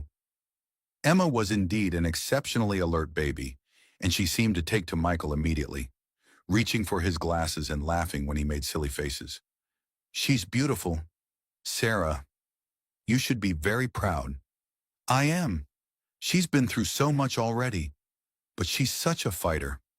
Marcus told me about what you went through with your ex-husband. I can't imagine how difficult that must have been. Sarah appreciated that Michael acknowledged her past without dwelling on it or treating her like a victim to be pitied. It was difficult, but it led me to where I am now. Emma and I have a good life. Would you maybe like to have dinner this weekend, somewhere child-friendly? Obviously, I know a great place with high chairs and patient waitstaff. Sarah hesitated. Dating seemed like such a foreign concept after everything she had been through. I understand if you're not ready, Michael said gently. Marcus probably shouldn't have sent me over here, but he said you mentioned feeling isolated sometimes, and I thought maybe we could just be friends first. No pressure. Friends sounds nice, Sarah admitted. I don't have many people in my life who aren't connected to the legal proceedings or David's crimes.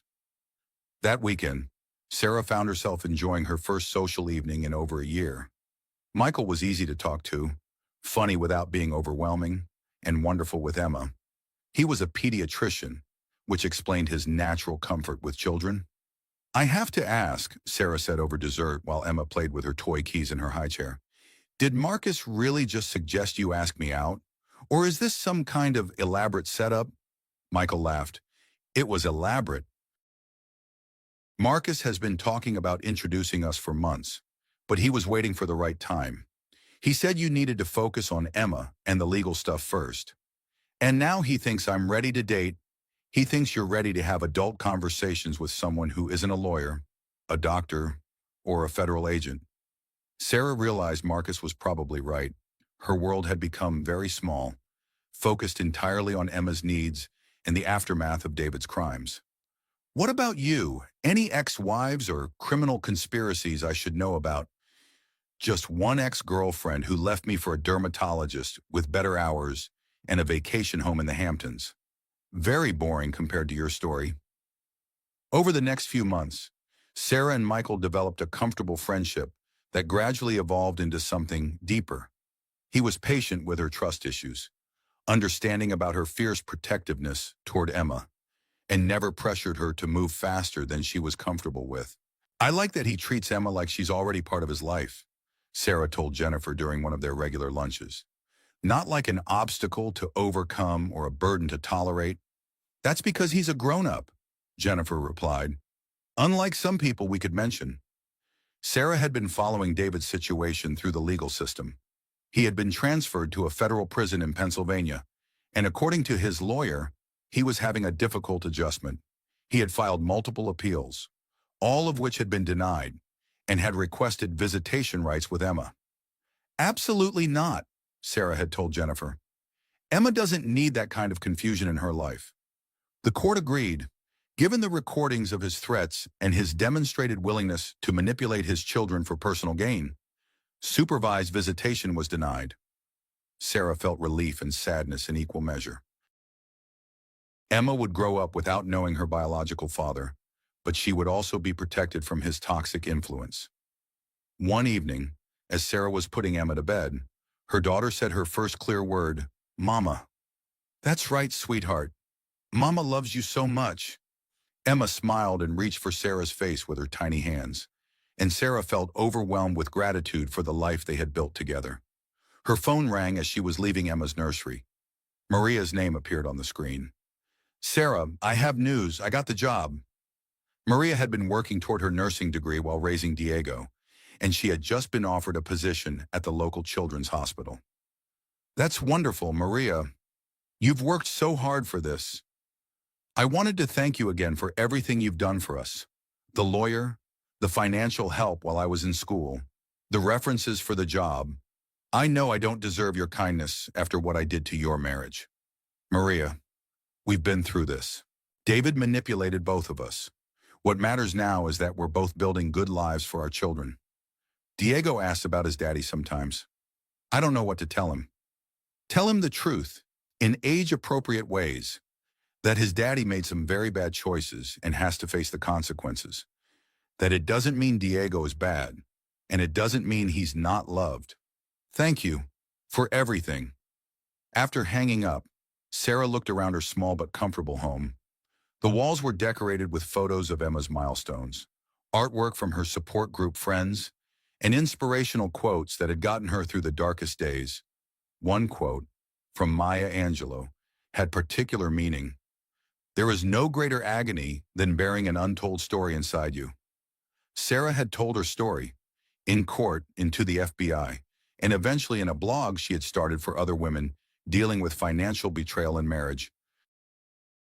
The response had been overwhelming, with hundreds of women sharing their own experiences and supporting each other through similar situations. "Your story gave me courage to investigate my own husband's finances," one woman had written. "I discovered he had been hiding assets for years. Thank you for showing me that I didn't have to be a victim." Another wrote, "Reading about your strength during pregnancy and fighting for your daughter's future inspired me to leave my abusive marriage. My children and I are safe now, and rebuilding our lives." Emma would grow up knowing that her mother had fought for justice, not just for herself but for other women and children who might face similar betrayals. That legacy felt more valuable than any amount of money David had stolen. As Sarah prepared for bed, she reflected on how much her life had changed in 2 years. She had gone from a naive, financially dependent wife to a successful businesswoman, from a victim of betrayal to an advocate for others, from isolation to a community of supportive friends and a promising relationship with a good man. Emma stirred in her crib, and Sarah went to check on her. Her daughter was sleeping peacefully, her tiny fist curled around a stuffed elephant that Michael had brought her. "You're going to have such a different life than I had at your age," Sarah whispered. "You're going to know that you can trust yourself, that you can survive anything, and that you never have to depend on anyone else for your security or your worth." Emma smiled in her sleep, and Sarah took it as agreement. The phoenix had risen from the ashes of her old life, and she was ready to soar. 2 years after David's sentencing, Sarah's life had settled into a comfortable rhythm. Emma was now a precocious 2-year-old who had inherited her father's intelligence, but seemed to have her mother's compassionate nature. Sarah's relationship with Michael had developed into a serious commitment, and they were discussing marriage and the possibility of giving Emma a sibling. The blog Sarah had started about financial recovery after marital betrayal had grown into a full consulting business, helping women navigate the complex legal and financial challenges of divorce from deceptive spouses. She had even written a book proposal that had attracted interest from several publishers. On a crisp October morning, Sarah was working in her home office while Emma played nearby when her phone rang. The caller ID showed the name of David's federal prison. Sarah hesitated before answering. David had made several attempts to contact her over the past 2 years, all of which she had declined, but something compelled her to take this call. "Sarah." David's voice was different, older, worn down by his prison experience. "What do you want?" "David, I need to tell you something. Something about Emma. Something you have a right to know." Sarah felt her blood run cold. "What about Emma? Can you come see me? This isn't something I can discuss over a recorded prison phone line. I'm not coming to see you. David, if you have something to say about our daughter, say it now." There was a long pause before David spoke again. "Sarah, Emma isn't mine." The words hit Sarah like a physical blow. "What?" "I had a paternity test done while you were in the hospital. Emma isn't my biological daughter." Sarah sank into her desk chair, her mind reeling. "That's impossible." "I thought so too, but the test was definitive." "Sarah, you were having an affair too, weren't you?" "I never had an affair." "David, you're lying." "Then how do you explain the paternity test results?" Sarah's mind raced through the timeline of her pregnancy, trying to make sense of David's claim. There had never been anyone else. Emma had to be David's daughter. "You're lying to try to get out of paying child support," Sarah said finally. "Sarah, I'm in federal prison for 12 years. I have no money left to avoid paying. I'm telling you this because you deserve to know the truth." After hanging up, Sarah sat in stunned silence.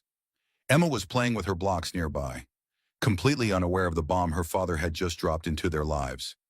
Sarah called Jennifer immediately. "That's impossible," Jennifer said after Sarah explained the call. Sarah, you were never unfaithful. David is either lying or the test was somehow compromised.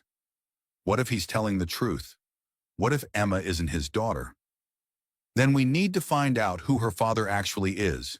Sarah, if David isn't Emma's biological father, it changes everything about the custody arrangement and child support. That afternoon, Sarah drove to Dr. Henderson's office with Emma, requesting copies of all her prenatal records. If there was some medical explanation for the paternity discrepancy, it would be in those files. Dr. Henderson reviewed the records carefully before speaking. Sarah, I need to ask you some difficult questions about your fertility treatments before Emma was conceived. What kind of questions? You underwent several rounds of IVF with Dr. Patterson's clinic. During one of those procedures, there may have been a mix-up with the genetic material. Sarah's world tilted. What kind of mix-up? It's extremely rare, but there have been cases where fertility clinics accidentally use the wrong sperm sample during IVF procedures. If that happened during your treatment, Emma could be genetically related to you but not to David.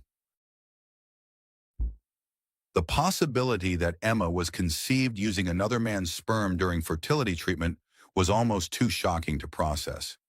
Sarah had trusted the clinic completely, never imagining that such a fundamental error could occur. How would we find out for certain?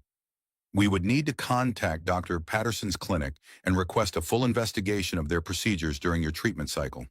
If there was a mix-up, they are legally required to disclose it and help identify the biological father. That evening, Sarah sat with Michael and Emma, trying to explain the day's revelations. So Emma might not be David's daughter, Michael asked. It would explain why he seemed so detached from her, why he was planning to abandon her so easily. Maybe on some level, he suspected, Sarah, regardless of genetics, Emma is your daughter. Nothing changes that. But if she's not David's daughter, then she has a biological father out there who doesn't know she exists. A man who might want to be part of her life. Michael took Sarah's hand gently. We'll figure it out together. Whatever the truth is, we'll handle it. The next morning, Sarah called Dr. Patterson's fertility clinic and requested an emergency appointment. The conversation that followed was one of the most difficult of her life. Mrs. Matthews, I need to be completely honest with you, Dr. Patterson said, his face grave. We discovered an error in our procedures from the time period when you were undergoing treatment. What kind of error? A lab technician accidentally used the wrong sperm sample during your final IVF cycle. Instead of your husband's genetic material, Emma was conceived using a donor sample that was intended for another patient. Sarah felt the room spinning around her. You're saying Emma was conceived with sperm from a stranger. Not exactly a stranger.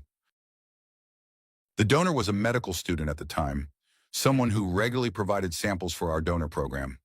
We have his full medical history and contact information. Does he know about Emma? No.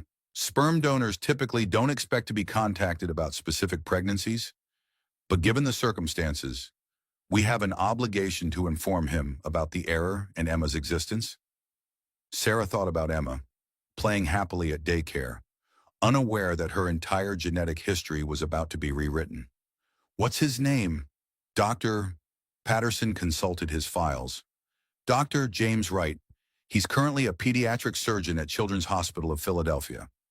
The name meant nothing to Sarah, but she realized this man, Dr. Wright, was Emma's actual biological father, a successful doctor who had no idea he had a daughter. Mrs. Matthews, Dr. Wright has the right to know about Emma, but he also has no legal obligations to her unless he chooses to establish paternity. This is an unprecedented situation for our clinic. That afternoon, Sarah found herself researching Dr. James Wright online. He was 35, unmarried, and appeared to be dedicated to his career in pediatric surgery. His hospital bio described him as compassionate and skilled, someone who had chosen to specialize in helping children. He looks like Emma, Sarah told Jennifer during an emergency phone consultation. The same eyes, the same smile. I can't believe I never noticed that she didn't look like David. Sarah, you need to think carefully about how to handle this. Dr. Wright has rights, but so do you and Emma. This could completely upend your life. Or it could give Emma a father who actually wants to be part of her life. That evening, Sarah made one of the most difficult phone calls of her life.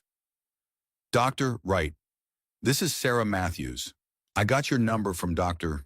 Patterson's fertility clinic. I need to speak with you about something very important. I'm sorry, I don't understand. Are you a patient of Dr. Patterson's? I was Dr. Wright.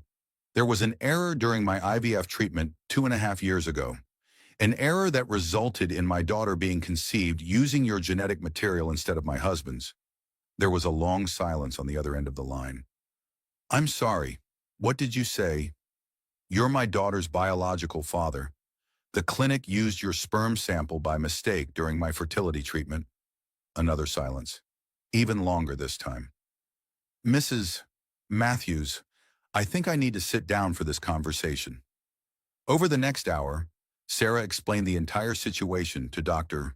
Wright, the fertility treatments, David's crimes, the paternity revelation, and Emma's current circumstances. So she's 2 years old, Dr. Wright asked, his voice full of wonder. Yes, her name is Emma, and she's the most amazing little girl. Smart, funny, kind, everything you'd want in a daughter. Can I meet her? The question hung in the air between them, loaded with implications for all their futures. Dr. Wright, James, I need you to understand something. Emma has never known her father. David is in prison and has no relationship with her. If you want to be part of her life, you need to be sure. I won't let anyone else abandon her. Mrs. Matthews, Sarah, I became a pediatric surgeon because I love children. The idea that I have a daughter, that there's this little person who shares my DNA, I want to meet her more than anything. 2 weeks later, Sarah sat in a coffee shop near the Children's Hospital in Philadelphia, Emma playing with toys nearby, waiting for Dr. James Wright to arrive. When he walked through the door, Sarah's breath caught. The resemblance between James and Emma was unmistakable. The same dark hair, the same intelligent eyes, the same determined set of the jaw. Emma looked up from her toys and smiled at James with the open friendliness of a 2-year-old. Hi, she said clearly. Hi there. Emma, James replied, his voice thick with emotion. I'm James. Play, Emma asked, holding up a toy car. James sat down on the floor without hesitation, and soon he and Emma were engaged in an elaborate game involving toy cars, blocks, and a lot of giggling. Sarah watched this interaction with a mixture of joy and terror. Emma had taken to James immediately, and he seemed completely natural with her. But Sarah also knew that this meeting would change everything. She's incredible, James said when Emma got distracted by a passing dog outside the window. Sarah, I want to be part of her life. I want to be her father. If you'll let me. It's not that simple. James, Emma's life is settled. She has routines, stability, people who love her. I won't let that be disrupted. I'm not trying to disrupt anything. I want to add to her life, not complicate it. Sarah studied James's face, looking for any sign of the selfishness or manipulation she had learned to recognize in David. Instead, she saw genuine love and concern for a child he had just met. There would be conditions. Emma's well-being comes first. Always. You don't get to walk away if being a father becomes inconvenient, and you don't get to override my decisions about her care or upbringing. I understand, Sarah. I don't want to replace anyone in Emma's life. I just want to be part of it. As they prepared to leave the coffee shop, Emma ran to James and hugged his legs. Bye-bye, James, she said cheerfully. Bye, Emma. I'll see you soon. Okay. Driving home, Sarah realized that her life was about to change again in ways she couldn't predict. Emma now had a biological father who wanted to be involved, which was wonderful but also terrifying. Her phone rang as she pulled into her driveway. Michael's name appeared on the screen. How did it go? He asked immediately. He's wonderful with her. Michael.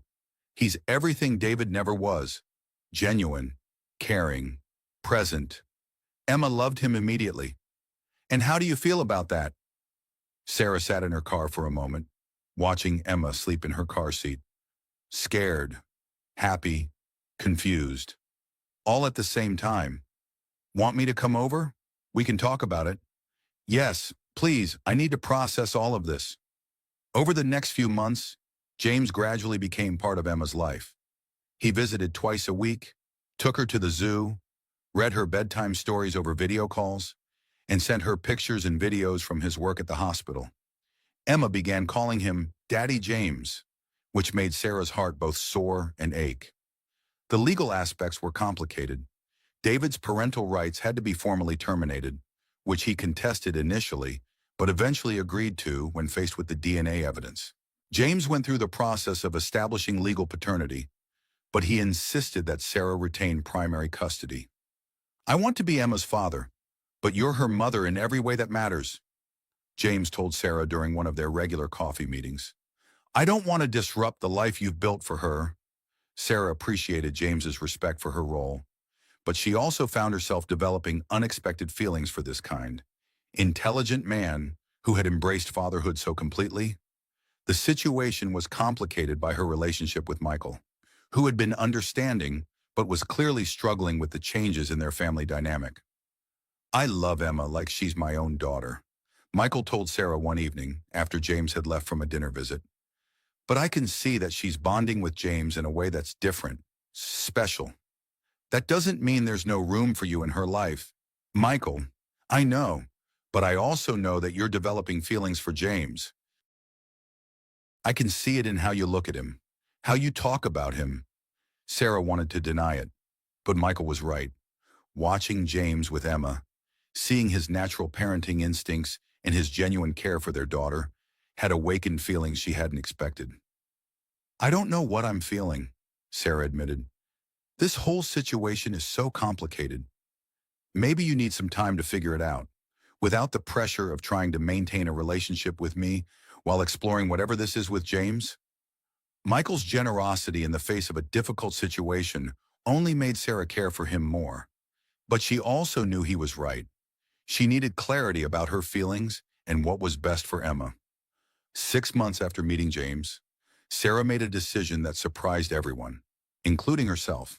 She accepted a job offer from a children's advocacy organization in Philadelphia, which would allow her to be closer to James while continuing her work helping women navigate financial betrayal in marriage.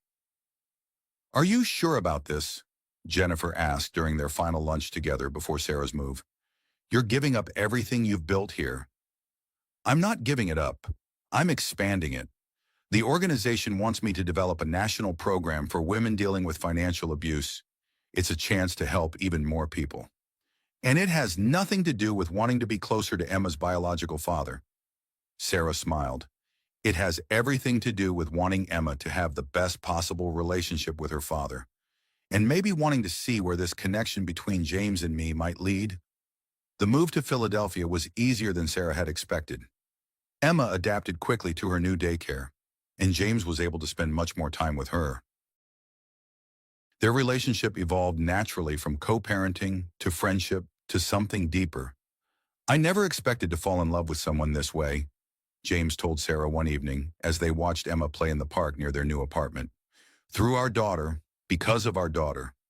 I never expected to trust a man again after David, Sarah replied. But watching you with Emma, seeing how you put her needs first always, it made me believe that good men really do exist. A year after moving to Philadelphia, Sarah and James were married in a small ceremony with Emma as their flower girl. Maria and Diego came from New York for the wedding, and even Marcus flew in from California to celebrate. It's like a fairy tale, Maria said during the reception. After everything we went through with David, seeing you find real love and giving Emma such a wonderful father, it gives me hope for my own future. Sarah looked around at the celebration, at Emma dancing with her new stepfather, at Maria laughing with Diego, at all the friends who had supported her through the darkest period of her life. It's not a fairy tale, Sarah replied. It's better. It's real. But even in her happiness, Sarah knew that life had taught her to be cautious about perfect moments, and she was right to be wary. 3 weeks after the wedding, Sarah received a call that would change everything once again. Mrs. Wright. The voice on the phone was professional but concerned.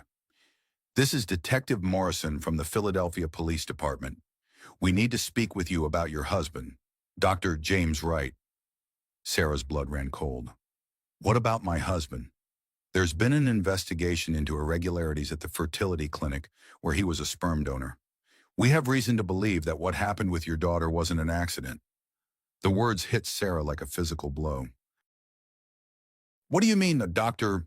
Wright may have deliberately arranged for his genetic material to be used in place of your husband's during your fertility treatment? Mrs. Wright, we have evidence suggesting this was planned, not a mistake. Sarah sank into a chair, her mind reeling. That's impossible. James didn't even know me then. That's what we need to discuss. Can you come to the station this afternoon?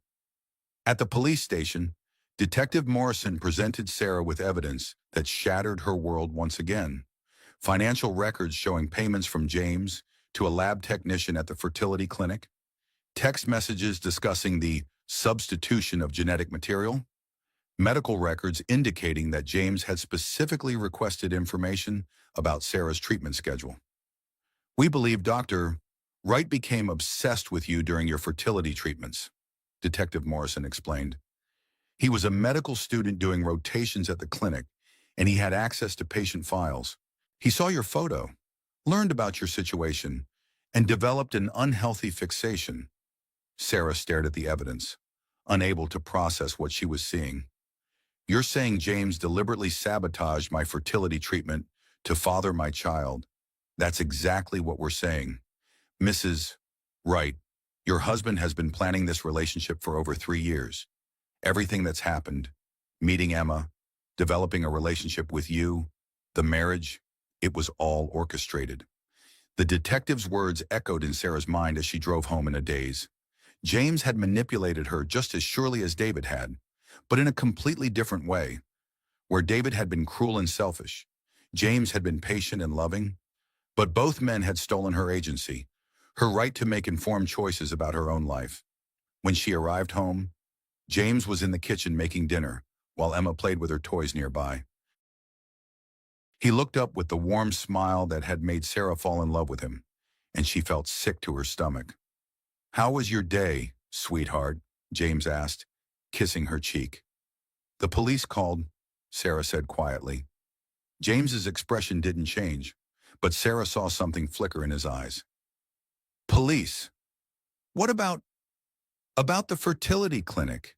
About how Emma was really conceived? This time, James's reaction was unmistakable. His face went pale, and his hands began to shake slightly. Sarah, I can explain. Explain what? How you deliberately sabotaged my fertility treatment so you could father my child without my knowledge. How you've been planning this relationship for 3 years. Emma looked up from her toys, sensing the tension in the room. Mama, Daddy James. Sarah's heart broke as she looked at her innocent daughter, who had no idea that her entire existence was the result of another man's obsession and manipulation. Emma, honey, why don't you go play in your room for a few minutes? Sarah said gently. After Emma left, James sank into a chair, his head in his hands. I never meant for it to happen this way, he said quietly. But it did happen this way. James, you violated me in the most fundamental way possible. You stole my genetic future, my right to choose my child's father. I fell in love with you during your treatments. I saw how desperate you were to have a baby, how much you were suffering. Your husband was cheating on you even then. I saw him at the clinic with another woman. So you decided to play God with my life. I wanted to give you the baby you wanted so desperately, and I wanted that baby to be mine. Sarah stared at this man she had thought she knew, this man she had married and trusted with her daughter's heart. You're just as manipulative as David was. The only difference is that you're better at hiding it. Sarah, please, I love you. I love Emma. Everything I've done because I love you both. Love doesn't justify what you did. James, you stole my consent, my agency, my right to choose. You created Emma through deception, just like David created his affair through deception. Emma appeared in the doorway, holding her favorite stuffed animal. "Mama's sad," she asked, approaching Sarah with concern. Sarah lifted Emma into her arms, holding her close. Her daughter was innocent in all of this, a victim of adult manipulations and obsessions. "Mama's okay, sweetheart. Mama's just thinking about some grown-up things." That evening, after Emma was asleep, Sarah packed their belongings while James sat in stunned silence in the living room. She had called Jennifer, who was already working on legal separation papers and emergency custody orders. "Where will you go?" James asked as Sarah carried suitcases to her car. "Somewhere you can't find us. James, I'm taking Emma away from you, and I'm going to make sure you never see her again." "You can't do that. I'm her father. I love her. You're a sperm donor who committed fraud to create her. You have no rights to her. Sarah, please, think about Emma. She loves me. I'm the only father she's ever known." Sarah paused at the door, Emma sleeping in her arms. "That's the most heartbreaking part of all of this. James, Emma does love you, and now I have to figure out how to protect her from another man who claimed to love her, but was really just using her for his own purposes." As Sarah drove away from Philadelphia in the middle of the night, Emma sleeping peacefully in her car seat, she realized that her story wasn't about overcoming one betrayal. It was about learning to recognize and escape from a pattern of men who viewed her and her daughter as objects to be possessed rather than people to be loved. But this time, Sarah wasn't starting over from a position of weakness and naivety. She was stronger now, wiser, more capable of protecting herself and Emma. She had resources, skills, and most importantly, the knowledge that she could survive anything. The road ahead was uncertain, but for the first time in years, Sarah felt truly free. Free from David's cruelty, free from James's manipulation, free to build a life based on her own choices rather than other people's agendas. Emma stirred in her sleep, and Sarah reached back to touch her daughter's hand. "It's just you and me now, sweetheart," Sarah whispered. And this time, that's exactly how it should be. As they drove through the night toward a new beginning, Sarah realized that the real lesson of her story wasn't about surviving betrayal. It was about learning to trust herself enough to choose freedom over the false security of being chosen by someone else. The phoenix had risen from the ashes not once, but twice, and this time she was ready to soar alone.